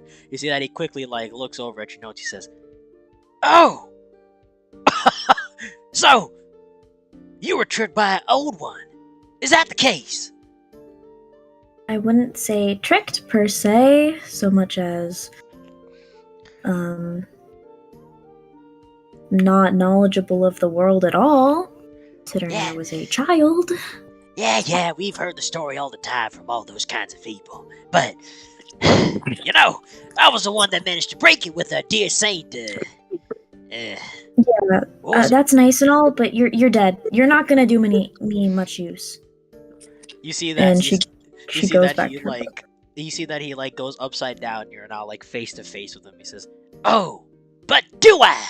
You see that he like lifts his head up and he says, "Ah, now I think if I remember, I got everything correct. Everything in this." You see, he like taps William's skull. It's like, "In this brain of mine, whatever's left of my brain, I think if I remember, I still have my researching kind of cool place I made out in the mountains, Whistling Mountain Grove." You see that Mara kind of like rubs her temple. She says, "Yeah, that name. I forgot about that. It's a dumb name. It's in the mountains. Couldn't you just call it? Couldn't you just call it Whistling Mountains?" No. You don't understand. It's in a place where it's whistling a lot, but it's also got a grove. You see what I'm getting at? And it's in the mountains, so it makes it even better. So, Whistling Mountain Grove. Sounds better. You see that Mara looks over, she says, "Well, guess you can't ask much from the dead, can you?" Do you still have your research about that or not, Lee? You see how he looks over, he says, "Well, I don't got it in my brain per se, but I think I might still have some records about it somewhere in my little home. If you can find it, at least. I made it a bit hard for people to find it, because I don't want my research going out there and somebody claiming my work." You see that he, like, ruffles up William's coat as if he's, like, fixing his own coat. He says, "Pompous assholes like to make something their own creation, thinking if it's something different, you know. But instead, they're taking the credibility of old Lee here." I mean, I'm sure you're not the first person to ever break a pact, and it wasn't even your pact to break, so, I don't know why I'm asking you for help. That's where you got that wrong, little lady. You see that he, like, goes over and he picks up one of the books and he, like, reads through it. He says, "Oh, so they said I found a loophole or something to break a pact, did they? Well, they forgot to mention that I needed everything prepared to fix that. To create that loophole. Those damn historians like to mess up history and write it down in a book and not even realize that they're fucking up everything." You say that he closes the book and he slams it. He says, "Tell you what, why don't I stick around for a few more days and I'll see if I can try to break whatever's got you down." You see that he, like, pokes the top of your head. How does that sound? She grimaces at the touch and she goes, "I'm good, thanks. I don't really want to rely on dead people, and also, no, I think I'm good." You people always gonna be needing something for me to really push you to really make me help you, do I? Well, you see that he, like, snaps his bony finger and you see that a book appears and you see that it's a dusty book. You see that you see that he, like, creates a small gust of wind and blows away some of the dust on the book, and he says, "Lee's journal." And he says, "Here, how about you take this?" You see that he puts his dusty journal on your lap as he says, "If you read through some of it, I got some parts in there that might be able to help you break your pact. Just a few solutions, per se, made by yours truly. Well, it seems like the time that I have to be in this body is kind of gone up. William is really demanding me to get back, so I suppose I should get back to it. But read through this book. This might help you a bit. And if you want to learn more, of course, go find my home in the Whistling," and you see Mara cuts him off. She says, "Whistling Mountain Grove. Yeah, we got it. Just return my husband to me." You see that Lee kind of, like, looks very, like, offended by that. He says, "Complete my sentence in front of me." Of course. You see that he, like, you see that the blue orb, like, pushes out of William's body and goes straight back into that small portal as the portal closes, and you see that the green circle disappears, and you see William's green eyes come back. He says, "Ugh, still as annoying as I remember it to be." Ugh. Mara goes over and pats him on the shoulder. He says, "Yeah, you and me both." You see, she looks down at you. She says, "Now, if I know Lee, he's true to his word. Well, most of his word, at least. So, if you'd like, I still maybe remember the location if you'd like, so we could probably take a trip there sometime if you want to see if you can find his little home. How's that sound?" I don't have time to climb a mountain and look for a house that we don't even know the location of. But I do have time to destroy this fucking book. So, do you, have any fire or anything, perchance? You see that she grabs the book out of your lap. He says, "Girl, you are hopeless. At least read through some of it first." You see that she, unlocks a book, and you see that the book flips over to some pages pertaining to Pax, and she says, "Yeah, right there, see? Why don't you at least take a look to some of the things that he might have written down? It might have helped you." I don't need some dead guy's help. I can figure this out on my own. I'm getting somewhere. I'm getting close. I can feel it. I don't need some dead guy who took the credit of other people, and I don't need his help. I appreciate. She turns to William. She goes, "I appreciate you trying, but I can't waste time looking for something that isn't sure to give me the answers I need.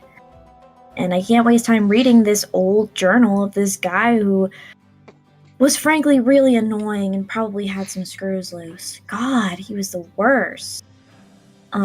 You don't see it, but you see Mara kind of you don't really see it, but Mara nods behind you very heavily, and you see William kind of look over at you. He says, "He is an annoying wizard, that's for sure. Well, I'd suggest you get some ideas from this book. Don't take everything as word. He may have some screw loose, but if I know that Lee, there's still some credibility to his work. Take what ideas you can from the book before you burn it. The last thing you want is you... Never mind. We've bothered you enough." You see that he goes over to Mara and says, "We've bothered the child enough. Let's leave her to our studies." You see that Mara looks over and she says, all right. Just trying to be a helping hand to anybody that needs it." You see that she goes over and pats you on the shoulder again. She says, "If you need anything else, William and I are here. Don't forget that." And she pats you on the shoulder again before she leaves with William downstairs. Falco kind of does the passive aggressive, and then goes back to her book. Falco goes back to reading, and we cut now to our final player, Zoro. Zoro, you had pondered so much on the balcony that you had fallen asleep on the balcony itself, and you see that as the sun begins to rise, you see that it kind of irritates your eyes a little bit as you begin to wake up.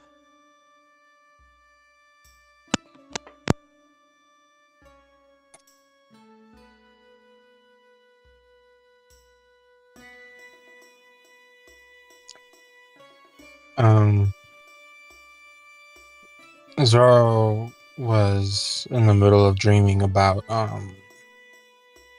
his brother while he was waking up. So him waking up, he kind of just he looks around for a second, but then collects himself and then just heads back inside into the tavern building.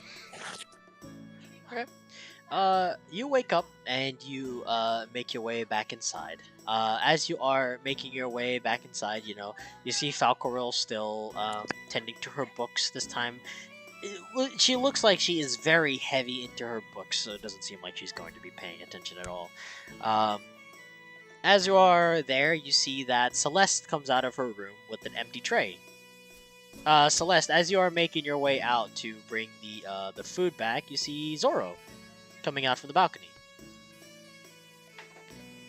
Oh, good morning to you, Zoro. How are you doing, Mercurialism? Well, first things first, it wasn't that. Whatever you're thinking of. Yeah, what do you mean by that? I don't know what you mean by that. I was just bringing him food. Oh, okay. All right. How is he doing? Good, apart from punching a wall in his sleep. Happens to with the festivals. Clearly. Yes. So what plans do you have this morning? I'm sorry. What plans do you have this morning? I gotta figure some things out. I gotta call a friend over. And I also gotta talk to Eric and Kuroni for a second. Alright, I guess. I will be right back. Alright, I guess, see you later. Say it there. And you see that Celeste kind of shimmies past you and makes her way downstairs with the food, downstairs with the empty tray. And you are here. What do you do now?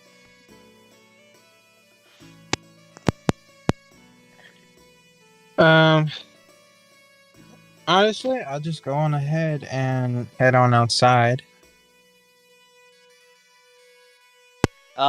Where? So are you going downstairs? You're going back the way you came in, or? The way I came in, the balcony. All right. So you make your way out into the balcony. So what is it that you do here? Do you like fly out? Do you do anything in Yeah, I particular? fly out. Or... Okay. So you fly out. In what particular is there anything in particular you're looking for anywhere? Like a place to go to or anything? Or Just to a bit of an area that's a bit more secluded, a bit more by myself. okay. You fly up and you see that there is, a large range of forest around Ravenfall. So you fly out towards the forest and you find a nice secluded little area in the forest. All right. I'm gonna go ahead. I'm going to go ahead and use my call Aragon. Okay. So you pull out the horn, and as you play the horn, it creates this deep bellow bass sound out into the wilderness. You see some of the birds fly away, and as you see that, you see as you put away the horn, you see that a small circle begins making it a small circle begins forming in the ground in front of you, and you see that when the circle completes itself, you see that a portal opens, and you see Aragon quickly stepping out of it. He says, well, you got a lot on your plate, eh? So What maybe the you need fuck? I was not expecting you to come here this early.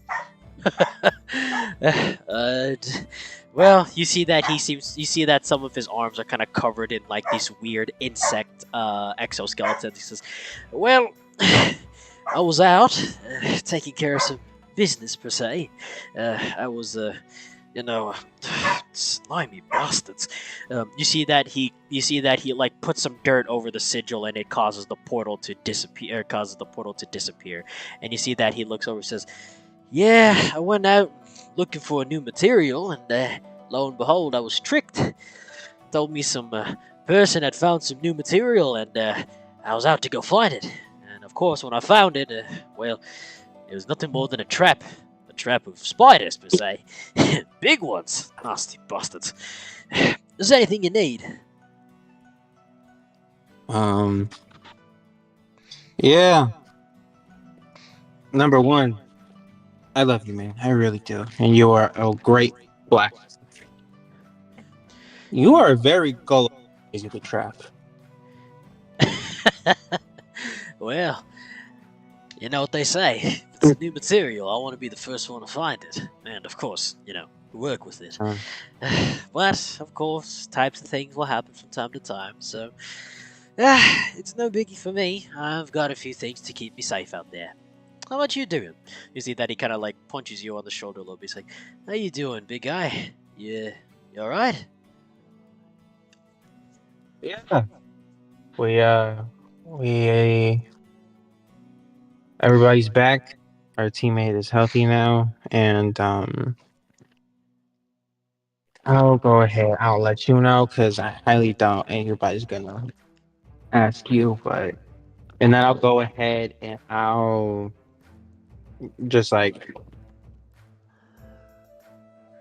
sort of hold my hand out, and a flame will pop out while also taking out a piece of the piece of metal that the genie is connected to. You see Aragon's face like lit up. You see Aragon's face kind of like open up in surprise as he looks at you. He says, "Wow, I didn't know you were one of the few wizards in your town. Quite a sight. How'd you do that?" Yeah. That's the thing. I'm not a wizard. I don't know how to do. I just started to know how to do this yesterday, and I still don't know how I do it. I don't know what it is I'm doing. I just think fireball, fireball appears in my hand. So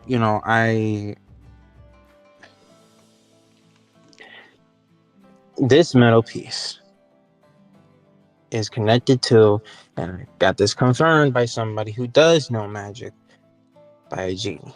It's connected to it. I am now doing him a favor of helping him connect with his brothers. You see Aragon's face in like a wide shock. Like his face is like shocked as he hears the news of a genie, and he looks over to you and says, "You're kidding, right? There's no way it's a genie in there. Cause Oh. if it's a genie, well, that's quite a sight. I haven't seen a genie in all my years. I thought they were fairy tales. They're real?"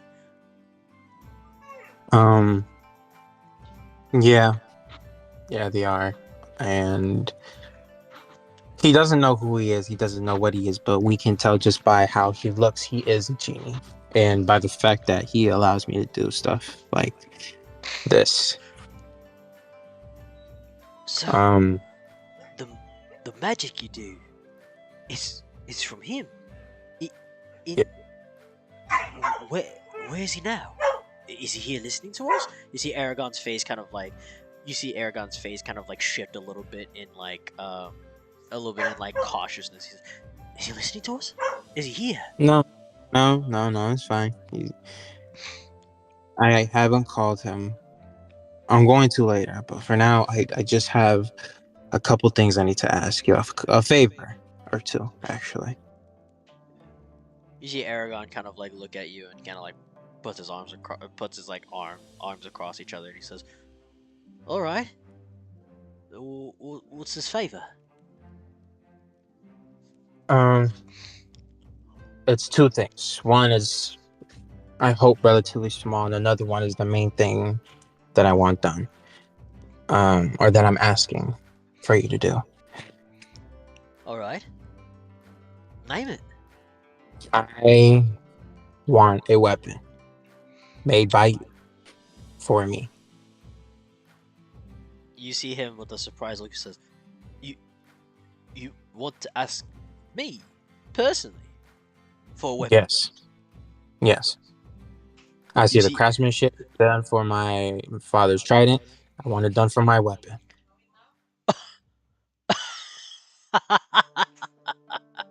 You see him kind of like punch his hand. He says, "Right. All right. I'm game. Any particular weapon you're looking for, or is it something you want just made out of my own style.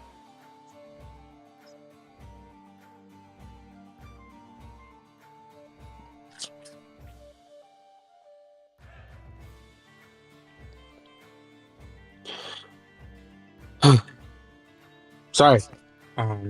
Got a bit distracted. Um,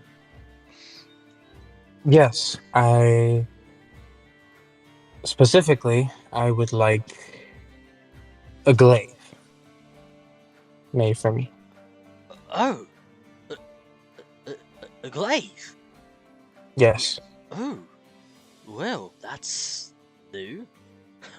I never thought your family was one to use glaives, but family members tend to change from time to time. I like the change. If you don't mind me asking, is there a particular reason you're asking for a glaive? I'm putting this new magic to good use. Right. So you want me to let me say, you want me to embed whatever thing you have to summon this genie in this glaive? Oh no, not that. I just want a glaive, like a strong glaive. Strong glaive. Not anything like that yet. But actually, if you could, he'll go ahead and that ring that he took from that merchant, he'll go ahead and pull it out, and he'll go ahead and he'll say, "Do you think you could somehow also make this work? Put whatever the magic is on the object towards the ring." You see that his face kind of like looks at you and looks back at the ring, and then when he looks back at you, you see like a smile start growing on his face. He says, "Well, I have not seen this house ring in years. Maybe a millennia at this point. If you don't mind me asking, where'd you find this?" Oh, a random store at one of our travels. Is it important? If I'm to believe this to be correct, you might have just found something very valuable in your hands, and you're giving it to me as material for crafting. Well, A I was told. sigil. Right. It is a sigil of a dead house. Now, if I'm to see this correctly, one moment, you see him kind of like reach into his back pocket, like it's like a bag on his belt, and you see it open. You see that there's like you see like an astral thing inside of it. You see him kind of like rummage through, and he like grabs it, like, right, this one. You see he pulls out this like small little like telescope, like monocle that he puts over one of his eyes, and you see that it kind of like other smaller pieces of smaller pieces of glass kind of magnify it, and you see that he looks at this ring and he's like, oh, yes, right, you really have found something vastly different than the rest of them. You see that he takes off his monocle and says, "You have found yourself a ring dedicated to a dead house, dedicated to dragons, and of course, no less of Ignis. Ignis of all people, the dragon tamer. How did you find this?" Well, like I said, it was in a merchant's spot. Oh, no. You should not be finding something like this in a merchant shop, because I assure you, something like this, if you brought back to the ruins of the Dragon Tamer's very home, you could probably find riches beyond your wildest dreams. I mean, Ignis had dozens of historical treasures in his own vault. And to think you found this in some random shop, the world really has gone insane. I mean, like, my goodness, to find a ring like this in a human world when it should belong in the demon one is absolutely absurd. What's Uh, so important about the ring? What does it do? Like, is it like? To give a bit more backstory, Ignis used to wear a very special ring, and this is one of those rings. Ignis wore a special ring that allowed him access to his very collection of dangerous items, per se. Very historical ones. Ones that I've even personally worked on, and it was sitting in his own very vault. I mean, I got to see it for the first time. And I have not been able to see his vault in years. Nobody is able to crack his vault. And they say that the only way that you can open his vault is by having one of his special signet rings. And you have it! How long have you had this on you?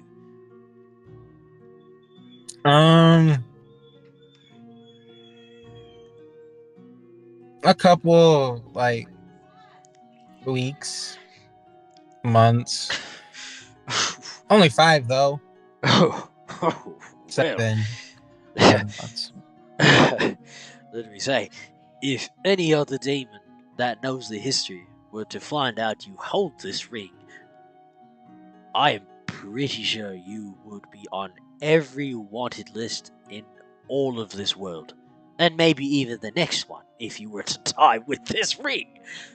Because this ring allows you access to his private vault, which possibly could have dozens of riches. I mean, you could probably have riches to get yourself settled for a lifetime over.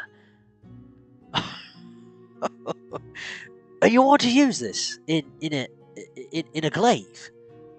Well. Now that you told me, no. I just needed to make sure with you, because a very powerful item like this should not be put in any type of weapon. I would suggest you hold on to this one. And you see that he puts it back in your hand, and he closes your hand, and he says, "In return for showing me such a very prized item like this, I will make your glaive for free. Alright? I'll make your glaive for free. And I will personally go out of my way to see if I can go find my old mate and see if I can have him help me with a little bit of some mithril manipulation. Trust me, this glaive will be something made very well, I assure you. And, sorry, you want this as a gift?" Sure. Yeah. Whenever you can, take your time. There's no rush. Oh, of course, I will take my very time on this one. Thank you for showing me such a prized object I have not seen in ages. Thank you for that. Is there anything else you needed?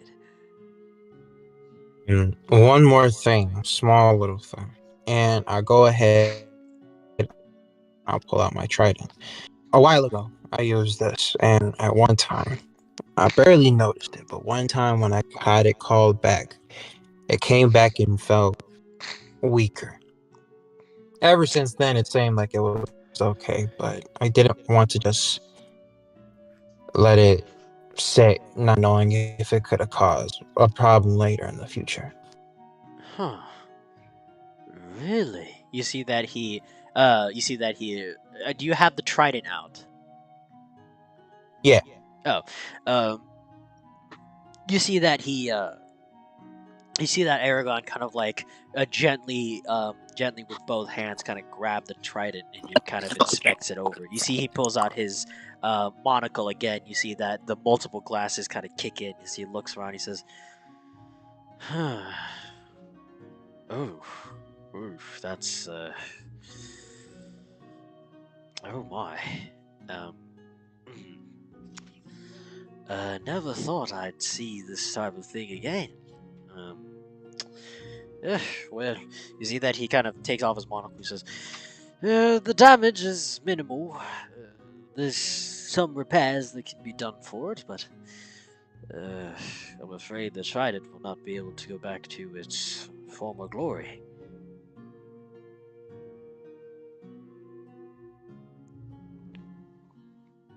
What do you mean?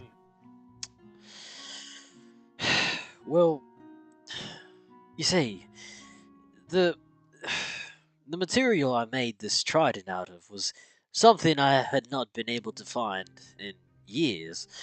It is a special type of ice that grows and, well, let me rephrase. It kind of creates itself every few millennia, maybe even once in an eon, maybe. And it only grows maybe a small chunk of this ice to be able to create a weapon like this. And I had to wait a long time to make something like this. But unfortunately, it seems some of the ice on the trident has cracked. I didn't even deem it possible. I've tried every single aspect of damage I could to be able to break this thing. Nothing could create a dent in it. So, I'm surprised you managed to crack it. Do you know what you threw it at, per se? No. Hmm. Throw it in the woods. And then Zoro starts like thinking back again and thinking. Could I try to remember if I could hear what it landed on? Okay. Give me a history check. Sure. Nat 20! Oh my god. You remember that when you threw the trident, you heard a very loud clang, and it felt as if almost the ground beneath you began to shake when you threw it that one time. And when you went to go pick it up, you see that there was a peculiar stone that was next to it. When you picked up the stave, that seemed to catch your attention, but you see that as like the stone was hit, you see that it created like cracked ripples, but you see that as you looked at it closer, you see that the crack in it began to slowly begin to heal itself almost, until it looked like a normal stone again.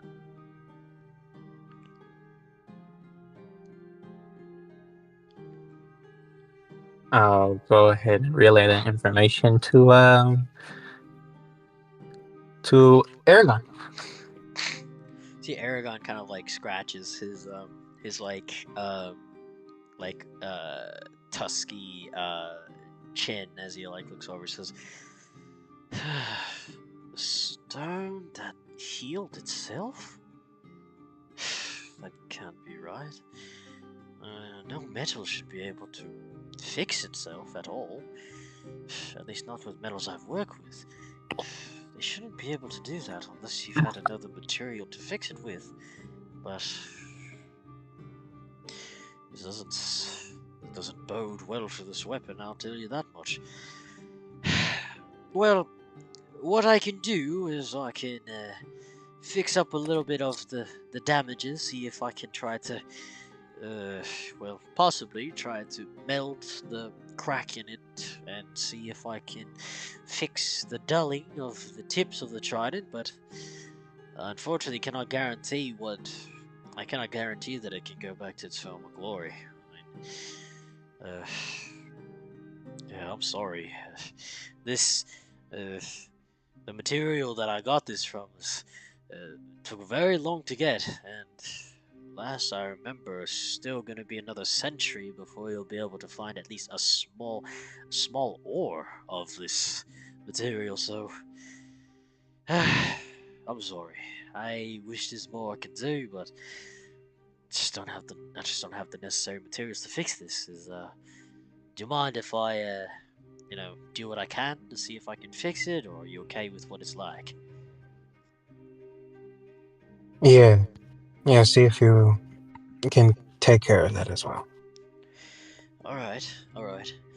I'll see what I can do here, and hopefully we'll get something fixed for this, alright? Man, such a Uh, prized trident, only to get chipped by a stone. What kind of stone was that, though? Never mind. You see that he pulls out. You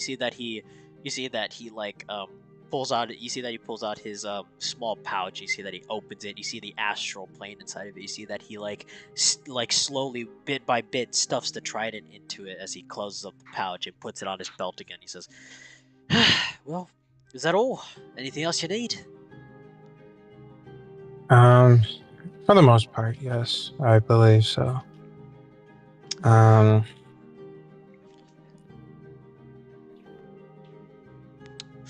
Well, alright. Well, if that's all you need, I will make sure to kick back in a couple days. Just wait for me to, you know what? Just don't be surprised if I open another portal in front of you. I'm just going to make sure that the weapon itself will be alright. Sorry, I need to ask, is this weapon going to be made for a demon or human? this weapon will be made for me. Made for you. Yes. Right, so I remember the measurements you usually like for your weaponry, so I'll make sure to get it out right away for you, alright? Give me a few days, I'll come back and I'll see if I can double check everything with you to see if it's alright, and hopefully it'll be ready before then. Sounds good? All right. Sounds good to me. Yeah. Alright. You see that he gives you a proper Grash salute as the portal opens once again and he steps into it. You see that the portal closes. Alright, anything else you do here? Zoro is then going to call out for the genie. As you call out for the genie, you see that the blue smoke once again appears from the small ring and swirls around you until you see that the smoke gathers into a spot in the air and poof! You see that the genie comes out and once again this time he is awake. He looks over and says, "Ah, yes, yes, Zoro, I believe is the name, correct?" It is, yes. "Yes, it seems that my, what am I saying? What am I saying? Of course, I am the... I can't even remember my own introductions. Forgive me, I'm having a hard time remembering what I was doing before.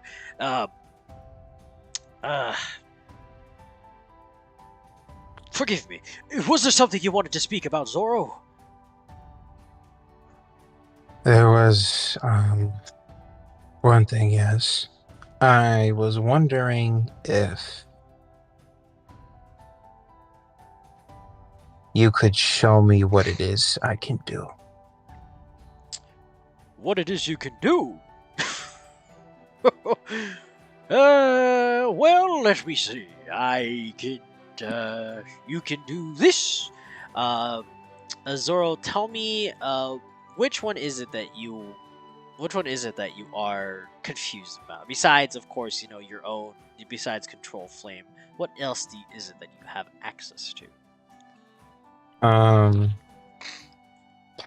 Weapon. Hold on. Let me see real quick. Actually, I'm just gonna go double check your character sheet, and see if I can find anything that is anything remotely interesting that I can have him do. Just give me 1 second. I'm just gonna check your D&D Beyond character sheet. Oh, don't. I don't know if you can see the changes for Eldritch Blast name change, but don't say it on stream. I see it. Let's see. You see that he lifts up his. You see that he lifts up his. You see that he lifts up his finger and he says, yes, you can do this." And you see that he like shoots a small beam of light at you, and you can feel like you could feel stronger almost, but you also feel like you have this, sense of coldness to you. He did a small portion of armor of Agathis on you. You see that as he does that, you see that you see that there's like a thin layer of like ice on all over you that you can see, like the very thin layer of ice. He says, "You can do this, and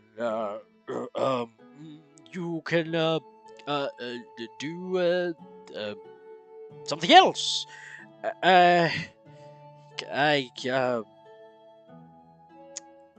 I can't exactly remember much, but there's a lot you can do as you see him kind of start nervously look. You see kind of like start nervously fidgeting with his hands, like you can um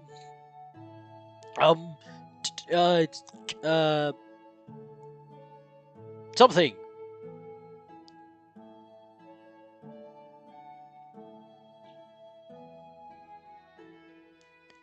You see him that he kind of like looks at you. He kind of looks at you with like an expression of like, I have no clue what the fuck I'm talking about.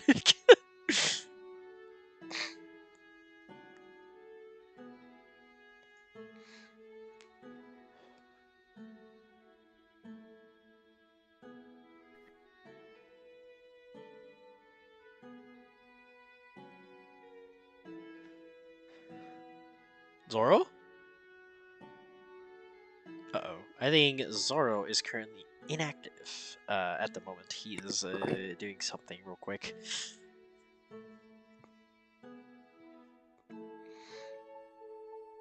I just want to give a shout out to the person who put their fucking Subway order in the chat. Yeah, You're a I real saw one. that from Eclipse.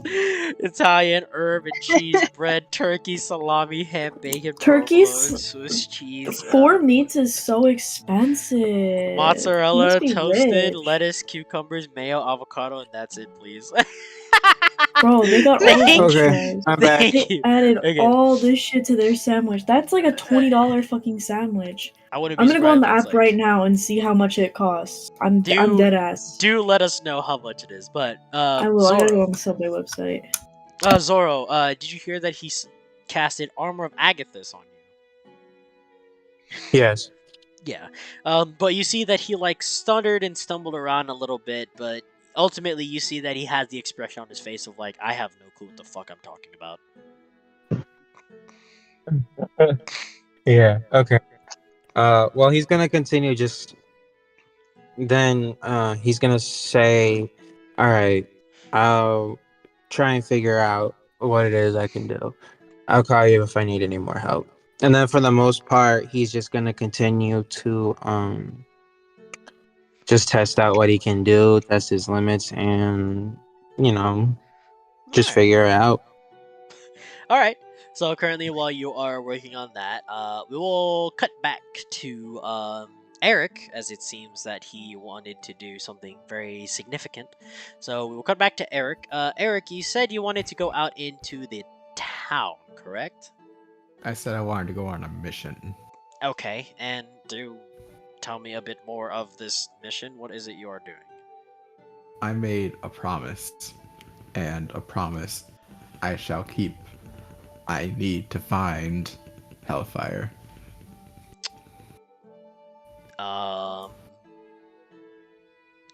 Very odd to do this as of now. What do you mean? We couldn't find him all last session. Now I gotta find him. Here is what I will do.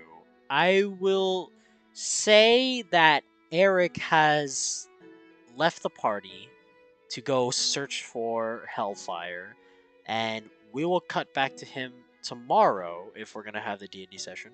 We will cut back to him tomorrow when the session starts. How does that sound?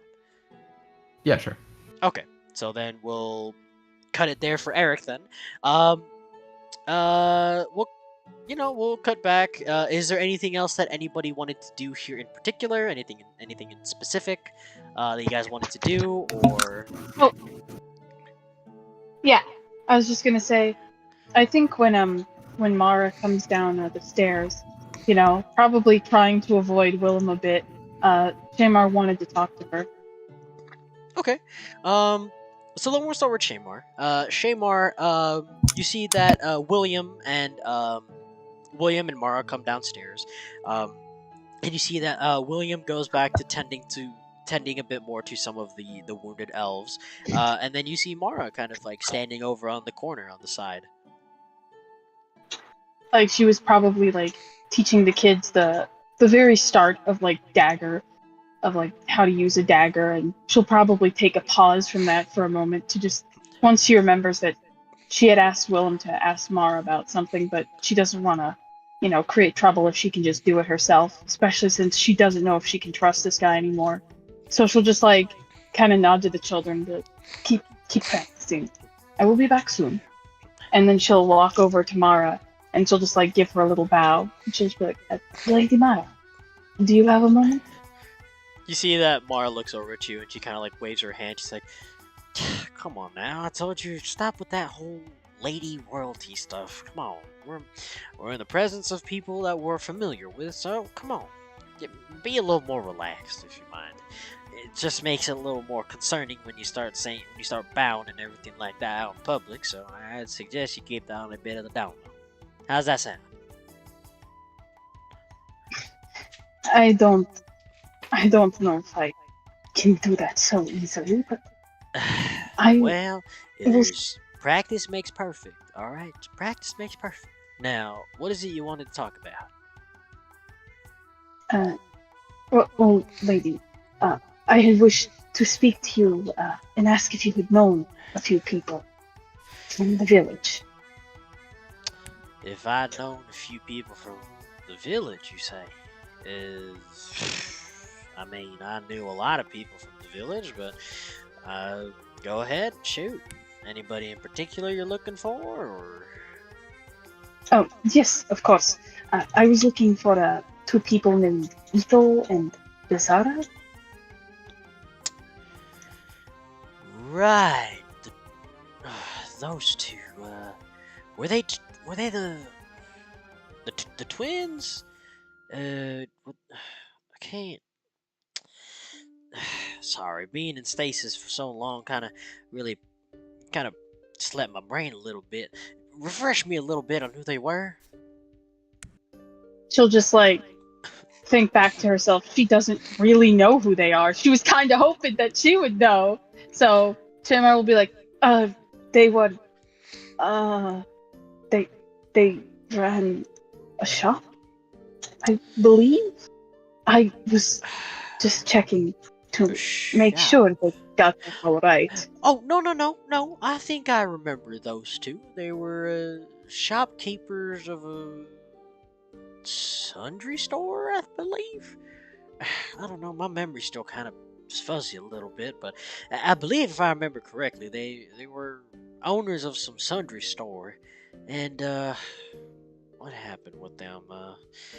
I think the latest news I heard about them was something about how they had a kid. I don't know, a daughter or something. I don't know.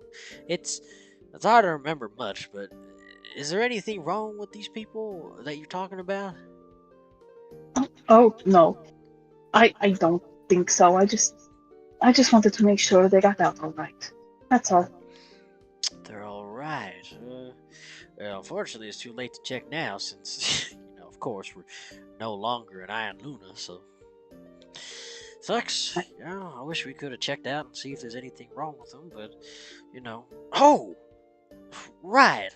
I remember. There was something about them. I remember they talked about. I remember that their daughter went missing a few bits before. I don't remember exactly when, but I remember they held a funeral for their daughter because they said that they they couldn't find her, and they said they couldn't like find her at all. So they presumed she was dead. So they held like a small funeral for her and kept like a grave in their backyard somewhere. I don't know the full details of it, unfortunately. Of course, my condolences to them if they lost their daughter, but I can't remember any more of the specifics besides that. So it's about as much as I remember about them. Yes, that is more than enough. Thank you. I would give my condolences too, if I could, but thank you. That is enough. I Alright. apologize for bothering you. And like Oh, she'll don't- try not to like Oh, don't worry, honey. just You're like not bothering me. I got nothing to do anyway. So any type of conversation's a good conversation. I guess then she'll just like kind of like she'll like bow a little bit, just like trying not to, but like it's been very ingrained in her. So she's like, yes, yes. Speaking of those children over there, I know Kurumi was looking at them. They can use some form of magic. Perhaps it would be wise if you could speak to them, see how they are doing.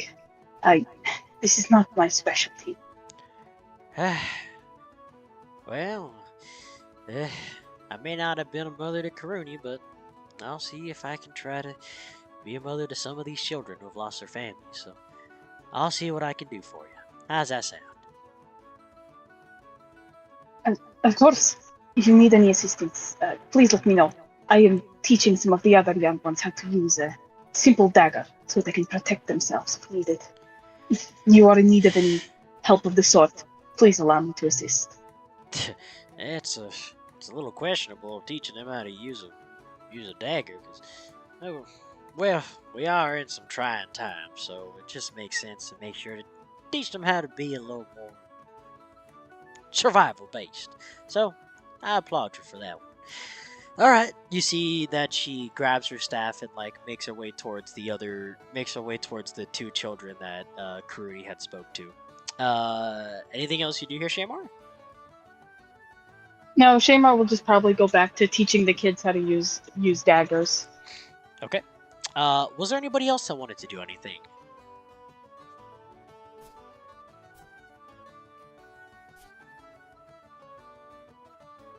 No. I'll just continue doing what I was doing until whenever.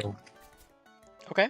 I guess Celeste is just like still taking care of Mercurio, you know, make sure you're here, but other than that, no.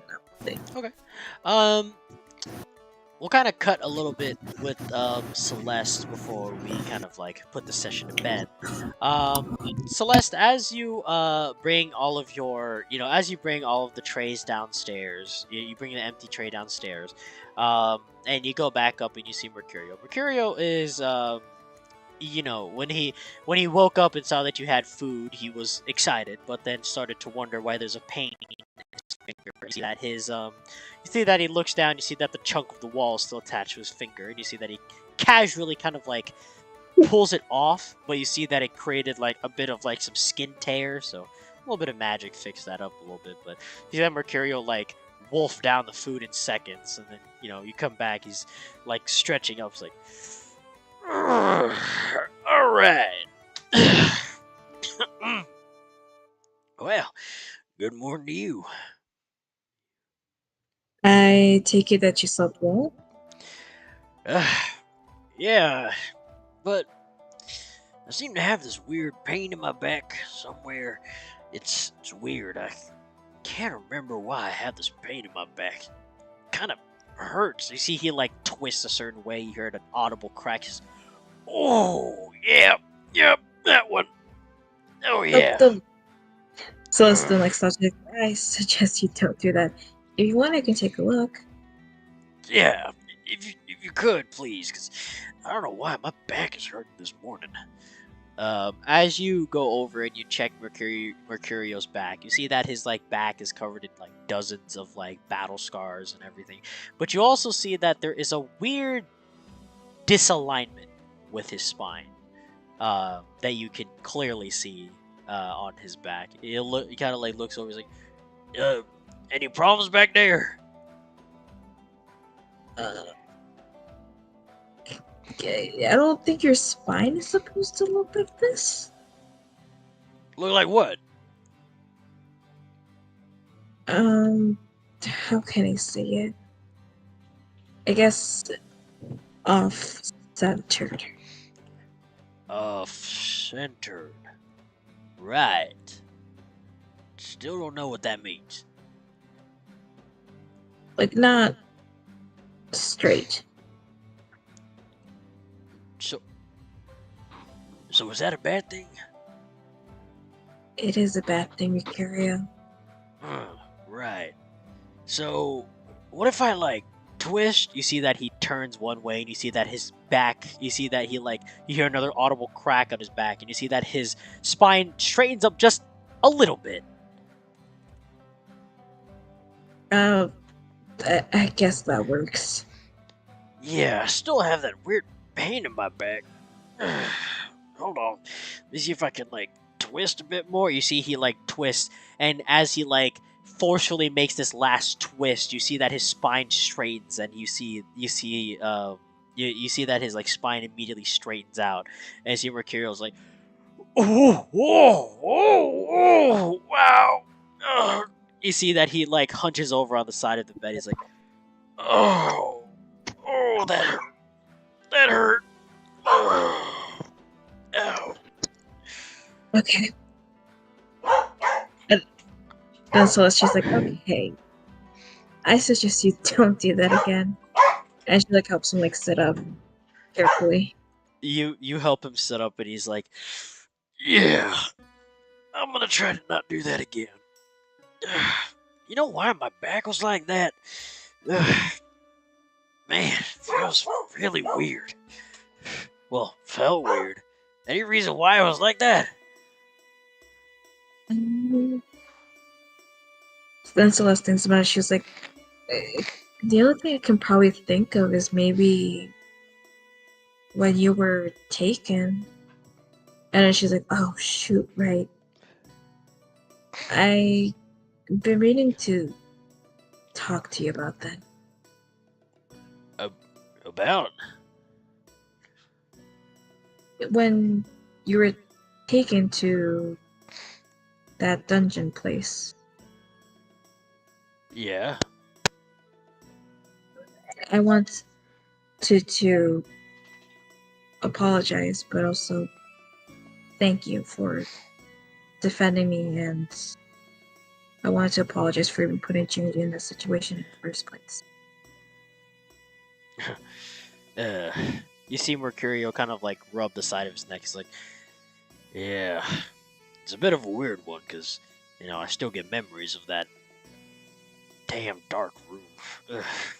Can't remember much, but all I remember was, like, something was really hot on my face, and I just remember seeing, like, demons in a room, and I was just punching them, and, like, my head hurt, and everything felt weird, and I don't know. It's just hard to explain.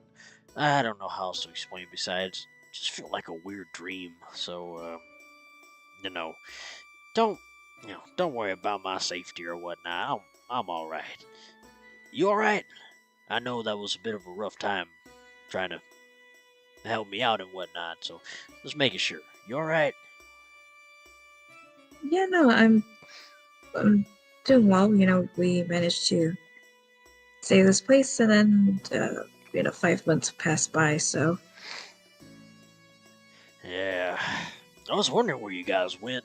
I remember I woke up and I started stumbling around outside, and all I remember was seeing the maid and a bunch of food, and all I did was just start eating.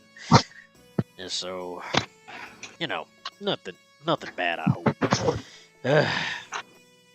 Anyway, I need to get me something to eat. You see that he gets up and he does another stretch, and he goes over the door and opens it. He's like, "You want to come with? Seems like you haven't eaten anything." yeah, I'll come with you. All And right. she follows me. as you follow suit towards the main area, you see that there is Falcoril now very deep into her studies, and you also see there's still some more food on the table. He's like, ah, all right, some good breakfast. You see that he immediately grabs a plate and he starts like picking up like a lot of pieces of fruit, and he starts piling in some like chicken and a lot of bread. Um, and he just like sits it down on the table, and instead of like taking a tankard of juice, he just takes the whole pitcher with him, and he goes over to the table and he like sits down at the table, like adjacent from Falcarol, and he's like, ah, time to dig in. All right.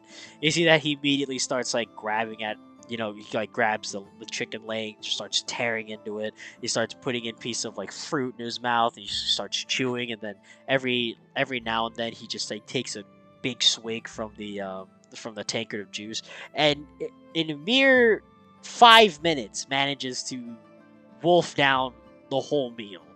As Mercurio goes over and he pats his stomach, he's like, "Oh man, that whew, that was a good breakfast, man. Oh, oh man." Meanwhile, Celeste just has like a piece of bread and some fruit on her plate, and she's just like watching him eat everything. It's just like, I still don't understand you. You see, he looks over. He's like, "What? What happened?" Nothing. And she's like eating. Yeah. You see Mercurio kind of like scratches his chin. He's like, you know what this breakfast could need, or sorry, should need? What was that thing you used to make back in the church? I remember you used to make it every time I finished training. The weird circular thing. What is it called? Celeste thought for a moment. She's like, I don't know, maybe I baked a lot of stuff. And she like really like was thinking about it. She's like, oh gosh, that was a while ago. One thing I do remember making a lot was probably pie. You see Mercurio snaps his fingers like, yeah, that thing, pie. What was that one pie you used to make all the time? I can't remember. You used to put like a fruit in it or something. Apple pie? Yeah, that one. Your apple pies were always the best after training. Oh man. Man, after training I'd like look forward to eating apple pie you'd make. Oh man, that was always good. You make a mean pie, I'll tell you that much. So it's kind of like her face flushes a bit and she's like, that's very nice to hear. I can make it again. You see Mercurio's eyes kind of like widen in excitement. He's like, you can? Oh, if you can, that'd be great. Oh man, the apple pies were absolutely amazing. If you can make it again, it would be absolutely lovely to have. For sure. Yeah, I can see if maybe I can arrange something with the maids to use the oven. And she's like she's like, I'm very glad you liked it before. You see Mercurio nods. He's like, yeah, that was the one thing I look forward to after training. Man, those hellish days being trained by those shitty captains. Probably the only captains that were good to me were Eric and Baprold. Baprold and Eric were the only two captains that ever really took care of me, so those good old days. Well, I gotta get me to some training. You see Mercurio kind of like gets up, he goes over and he like grabs you up into a bear hug. He's like, I gotta go. And then he sets you down and is like, now, where's my training stuff? I think I left it in my room. You see that he like walks away back to his room and you can hear him like rummaging through his stuff. He says, there it is. He comes back out and he has like his he has his mace again in his hand. He's like, all right, I'm gonna go do some training. I'll be back soon. You see that he goes downstairs. Alright. She's like, alright, see you. And she's like, after like he was, she's like, oh my gosh, he actually hugged me. Oh, and she's like freaking out internally. All right. Anything else? Anybody else want to do anything here? We're just gonna round it off with a bit of flair for the night, and then we'll continue again tomorrow for D&D. Anybody want to do anything else before we start ending off with a bit of flair? I'm good. I was wrong. Yeah, I'm Nah. good. We're good. All right, so just end off with a bit of flair.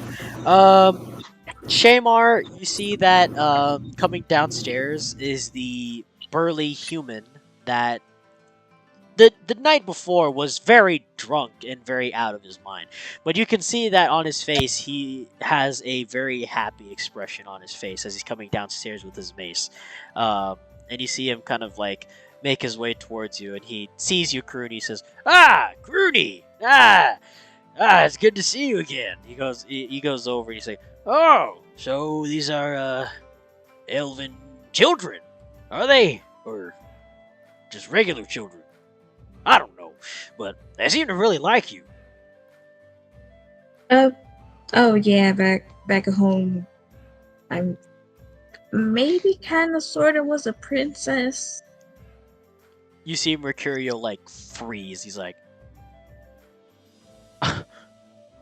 "Sorry. It seems like my ears aren't working right." You see that he puts his mace in his left hand and uses his pinky kind of clean out his ear, and then you see him like put his mace in his right hand and clean out his other ear with his other pinky, and he says, "Say that again." I was the princess back at home. So what you're saying is, we were riding with royalty? Yes. That is awesome. I never thought that sounded so cool. What's it like being royalty? I never grew up in royalty, so I don't know what it's like. But did you have to have a certain type of mannerism and everything? Did you have to like eat a certain type of way, or like what was it like? It wasn't it wasn't too bad. There was definitely a stricter way of living, but it wasn't too bad. I would say definitely in my case it was a bit more freeing. Wow. You grew up in royalty. That is cool. You should have told me sooner that you were royalty. I mean, hell, I have never ridden with royalty before, and you seem very different than most of the nobles that I've had to protect. Very different. Why is that? I mean, I guess because I was just my own person, I guess, and I didn't end up stuck up like any other royalty. You can say that again. Oh my goodness. The amount of stuff I had to do with royalty was absolutely annoying. But you see that his eyes wander and he sees you, Shamar, with like training the children. He's like, "Wait, do I know you?" No, sir. My name was Shayma, part of the gods. Nice to meet you. Sorry. You sorry.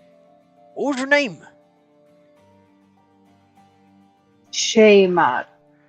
Shamar. That is Yes, sir. that is a pretty unique name. That is also a pretty cool name. I like that name. The name's Mercurio. You see that he holds out a hand out towards you for a handshake. Shamar will just like accept it, kind of confusedly, looking between like Mercurio and Karuni, kind of like as if she's asking like, "Am I supposed to do this?" You see Mercurio like like grabs your hand and he shakes it up and down very, very heavily, and you can feel inside of his palm. You can feel that there is a lot of like calluses, and like a lot of bruising inside of the inner part of his hand as he shakes your hand and gives you like a very wide smile. It's like, yeah, name's Karudi. Sorry, not Karudi. Mercurio. Sorry, I'm still trying to wake up from whatever happened yesterday. But yeah, going Mercurio. He lets go. He lets go of your hand, and he goes. He turns around to you, Karudi. He says, "This is my one of my few friends here, Karudi. Karudi, say hi." Uh, we already know each other, Mercurio, but thank you for introducing us again.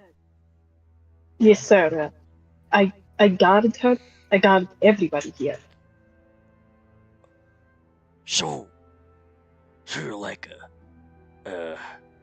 what? He looks over at Karudi. He's like, what do they call? What do they call those people that are like they defend nobles? What do they call them? A knight? Yeah. He looks over. He's like, so you're like a knight, are you? Perhaps in a sense I am. And like, she doesn't want to say the name because she isn't sure if he's trustworthy yet, but she's like, I suppose if that is the closest thing you have to it in human language, then yes. You see, I am a knight of sorts.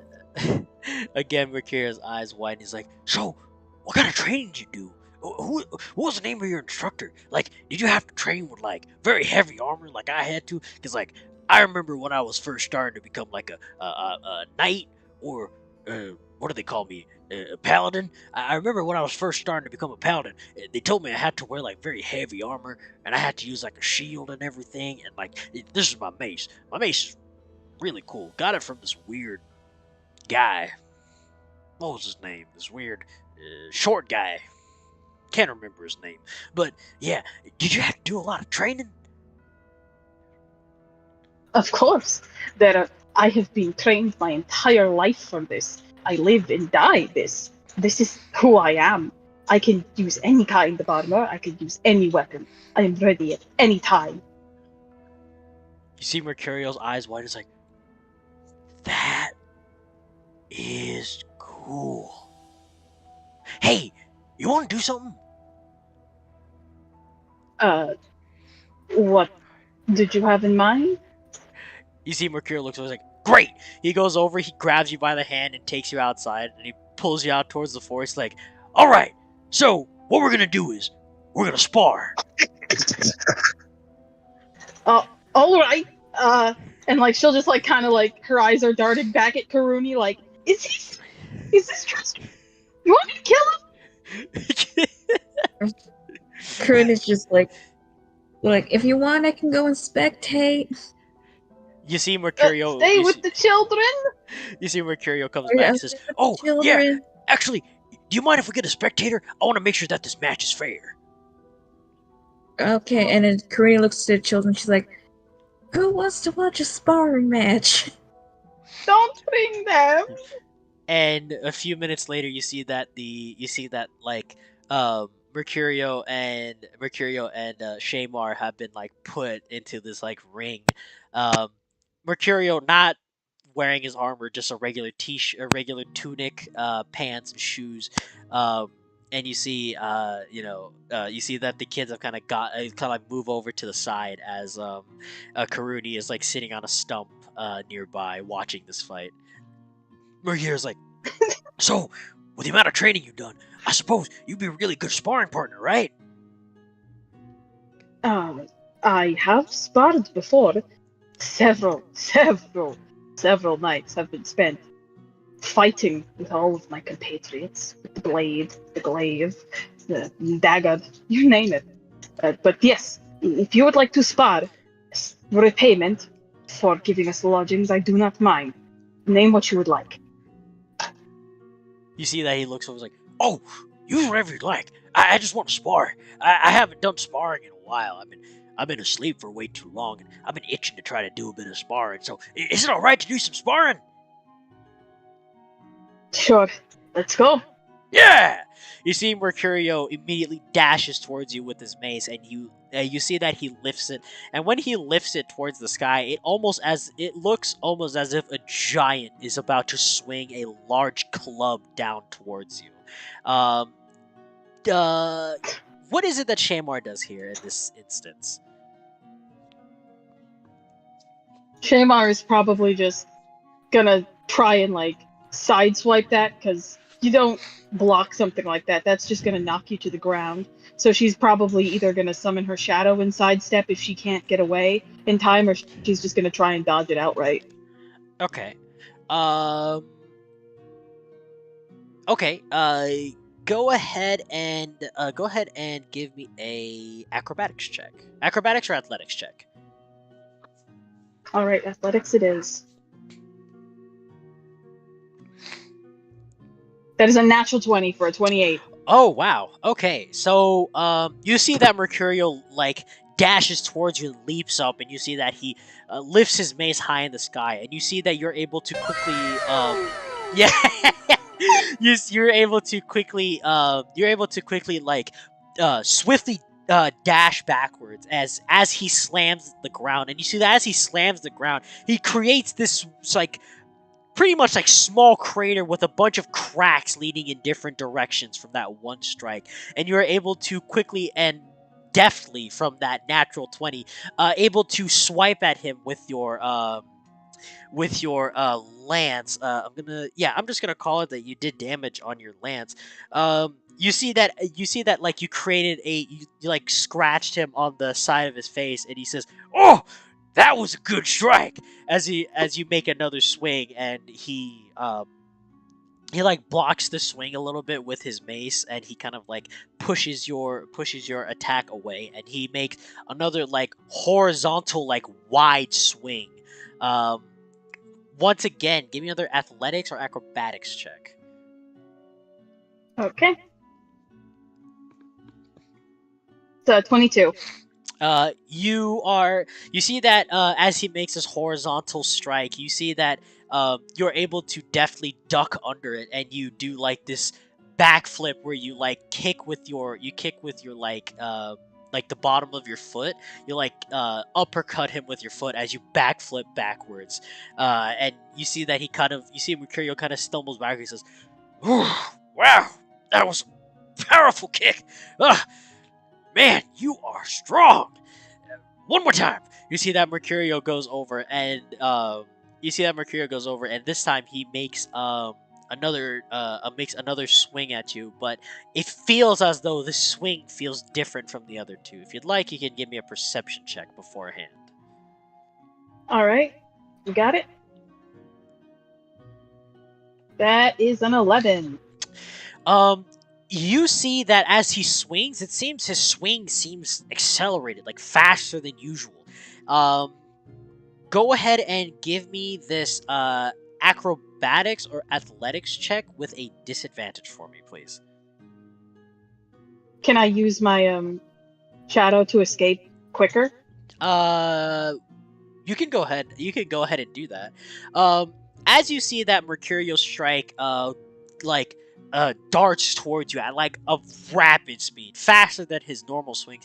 You see, you're able to quickly summon a shadow and back away from it, and you see that as you look back at your shadow, you see that the complete upper half of your shadow completely has like been just gone, just obliterated. As you see Mercurio look, who says, "Oh, oh shit, oh shit, uh, uh." He looks over at you, Crew, and he's like, did I kill her?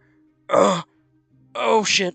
While he's panicking, can I get an attack in with advantage? Oh, you get in a free attack. So, how is it that you attack Mercurio in this very instance?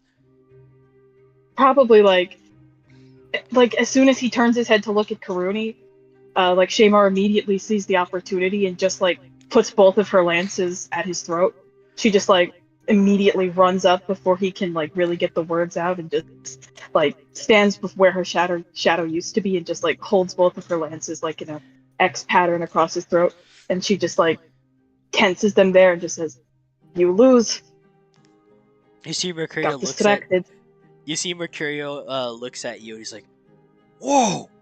So you didn't die."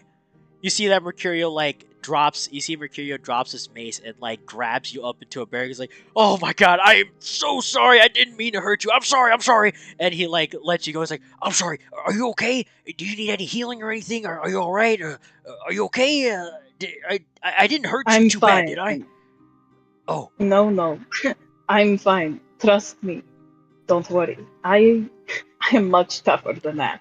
It's going to take a lot more than one bad mace swing to kill me. You really are as tough as they come. You see Mercurio like puts his hand on your shoulder and he uses his other hand in like a fist. He like beats your chest once and he's like, man, you are strong. And he looks over. He's like, so how'd you do that like shadow thing right there? Like, you like made like a copy of yourself, or like you like made made another version? How did you do that? Does Shamar know how she does that? If Shamar would like to give me a history check, she can. Alright, let's bet. Let's see it. That is a 13. Shamar, you know vividly that this is a technique of one of the few techniques in the Death Squadron that is not particularly amongst the recruits, more so the few elites that can do this, but how it works seems to be a little out of the ballpark of Shamar's knowledge. Cool. Shamar will just like kind of laugh and just shrug her shoulders, and she'll just be like, "What can I say? I was trained well." That's cool. You see Mercurio looks over at Yuku and he's like, "She's cool. Is she gonna be with us?" Yeah. I mean, it's up to her in the end, but by the looks of things, I'd say she's a great addition to the party. You see Mercurio looks over and he's like, "We are gonna have some more sparring matches. I want to spar you more. You're fast. How did you even do that? I can't even do that in like regular clothes." Like, you see, he like tries to do like the dashy sidestep thing that you did, but he moves his feet to the left and he tries to quickly move it to the right, but slips and kind of like falls. And he's like, "Oh, ow. Okay, maybe let's not do that." Yes, perhaps you should be more cautious. Let's just say I have had much practice. I was often set to run through undergrowth. I ran through the forest top speed. I was forced to do it in armor, in no armor, with everything on my back. I was fast. Trust me when I say it is a skill I've honed for years. It is not something easily replicate. Do not feel bad. You cannot accomplish it with ease. It takes time. It takes time. And I go wherever the princess needs me to, wherever Lady Mara needs me to. So, if you would like, I don't mind sparring with you again. You see Mercurio gets up and he kind of like dusts his back. He's like, "Yeah, absolutely. Yeah, oh man, I've been knocked out for quite a while." You see that he lifts up his eye patch and you see the empty socket in his face. He says, "Yeah, it kind of did a number on me a little bit on that." And he puts the eye patch back on. He's like, "Yeah, I don't remember much of what happened there. All I remember is like I woke up and I could only see out of like one side of my face. I don't know. It's just hard to really explain it if you can't really see it well. But it's just hard to really see properly. And after all that sleeping I did, I felt like my body's gotten a bit slower. So I'm just hoping that I'll be able to get up there soon. Well, get back to where I was at least soon. So, by the way, that was some good precise strikes. Wow, I felt like if we actually sparred for real, I would have died. That was good." Tamar just like is happy to have someone who she can actually talk what she's good at. With it's like she doesn't have to understand people or be gentle. She's just like, no, we can kick each other's ass. That's nice. And so she just like probably smiles at him, smiles at Mercurio, and she's just like, well, I do not think I am in any rush to kill you, so there is no need to fear that. But I get the feeling that if one of your strikes had hit me, I might be the one with a very sore back. You see Mercurio gives off a hearty laugh, says, "Yeah, I mean, I trained a lot to be able to swing really hard. I mean, I don't really know how I do it. All I remember is like one of my instructors told me to just like really think about something that makes me angry, and then just to swing with all my might, and then I can do cool stuff, break things. I think I don't know. It's just hard to really explain how it works. I don't really know it myself either. All I know is if I swing at something and I really wanted to like break it or hurt it or whatever, I just gotta think about something that makes me angry, and then I have to, I swing and something breaks." He looks over at Crew and he's like what was that? Like before, I remember we fought something, and I remember I like swung really hard and it like completely destroyed. Do you remember what it was, Gurney? Curdy then thinks for a moment, and she's like, there was a couple of things you swung at, if I remember correctly. One thing I probably remember, maybe when we fought that Uzin guy. Yeah, that's right. I remember. I remember like I swung really hard and I like hit him square in the chest, and like something happened. Like I remember like a bright light or something. I don't remember. It's hard to really recollect what happened there, but all I remember is like if I want to break something, I just like swing at it with a lot of my might. That's all I was told. So, you know. But anyway, I want to get back to doing some sparring sometime. But right now, I feel like I want to go get something to eat. I need to eat something. He looks over at Karun. He's like, "You want to go get something to eat inside?" And then she looks at the kids. She's like, I think it's time that we all get snacks. So we'll see what's available. Yeah. Oh, that's right. Celeste is making her. Celeste, I think, is making her apple pie. That one, really good. And Celeste, she's, kind of cool. Kind of cool too. She's always always there and such.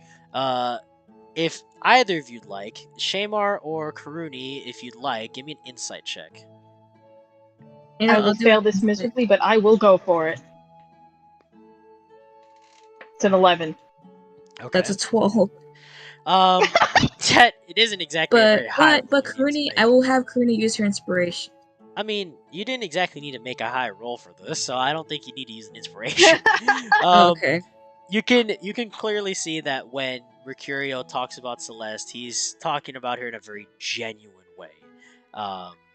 But you can tell that he's very awkward about it because he doesn't exactly know how to really convey what he's feeling when he talks about Celeste. He continues to look over. He's like, "Yeah, she's cool. She's always there helping out everybody, and makes really good food too. That's another big thing with Celeste. And, she's sorry, my mind's blanking on me a little bit. I probably need to go get some. Sorry, is it getting hot in here? No, sorry, we're outside. What am I talking about? Sorry. You know what? I think I just need to go get something to drink. Yes. Yeah. Let us go get food. If she is a friend of yours, she's a friend of mine. Now, let us hurry inside. That's a good thing to hear. You see that they both make their way back inside the tavern. Crudy, you kind of like help gather the kids. You kind of like help gather the kids around and take them back in. You see that the kids are like talking amongst themselves, like, you see Auntie Shamar, she was so cool. You see that she did the dashing thing, and you see it like once again, like some of the kids are like, you see that like some of the kids are like making these like like cringy movements that like Shamar did during the fight. They're trying to like replicate it in a cringy way, and they're like making noises along with it as well as they're going back inside the tavern. Um, but yeah, from here, we will have to end off session 8. I almost said session 7. We have to end off session 8 of Eyes of Astra. Thank you everybody for tuning into today's D&D stream. I know today's D&D stream didn't really have much combat.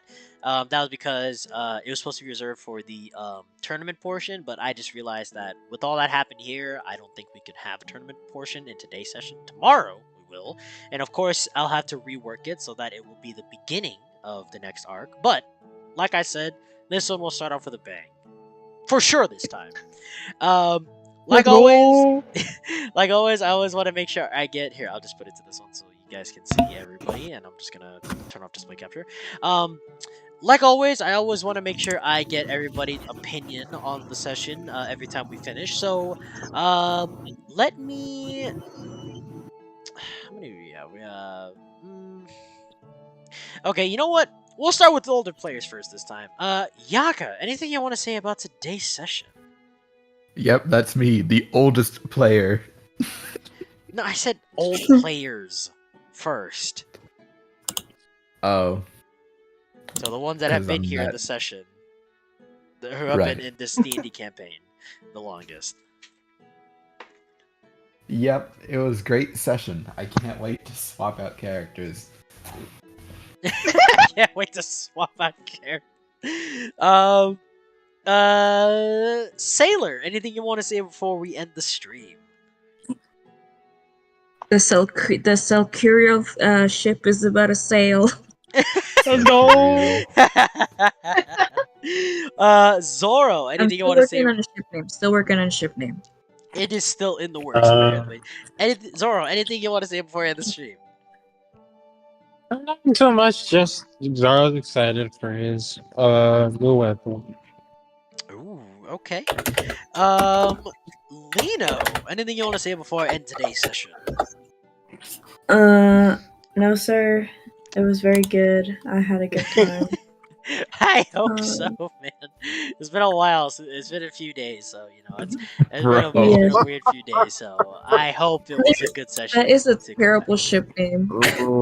That's what I Oh, thought. I'm God. like, oh, molest. Oh no, that is. That's Oh god, that is. Oh god, that is bad. Bro. And finally, Star. Anything you want to say before I end the session? No, you're good. I had a lot of fun. I finding out a lot about Shamar. It's really great. Thank you so much. I You're had so finding much out fun. she's your character. Well, there's a lot there. I was just gonna say thank you so much, Cube. You do an excellent job DMing. Thank you. Yeah, you're cool. I agree. hope so that I entertain you guys with my half decent DMing. And I try to put a lot of emphasis on the voice acting and everything to make sure. But anyway, thank you everybody for even coming back to my streams after the few days that have passed. Once again, like I said, if you guys want to help support me in some way, come check out my community tabs on my channel and check out the GoFundMe for for the funding for the cremation of my dad. If you'd like, you don't have to. It's completely up to you. You don't have to donate, but any amount would be really appreciated. Everybody here, yeah, absolutely give thanks to the players because this D&D campaign would not be as fun as it is without the players themselves, because the players are what make the campaign, in my opinion. So, thank you guys. Yes, absolutely. Thank you guys for being amazing players to thank you for being amazing players to be even a part of my D&D sessions at all, and even wanting to volunteer for. By the way, a little bit of a teaser of a new campaign that will be coming up at the end of chapter 2. But that's for another time. Funny. You guys will find out why that's funny. But anyway, thank you everybody for tuning into today's session. I will see, well, not just I, we in this session will see you guys tomorrow, maybe tomorrow, when we have session 9 of Eyes of Astra, and Lino is crying for some reason. That No, is... I'm laughing about molest, bro. Oh my That's just the funniest thing I've ever Okay, fucking done. I need to end the stream before it gets demonetized even further. Thank you everybody for watching. We will see you guys You tomorrow. chose me. You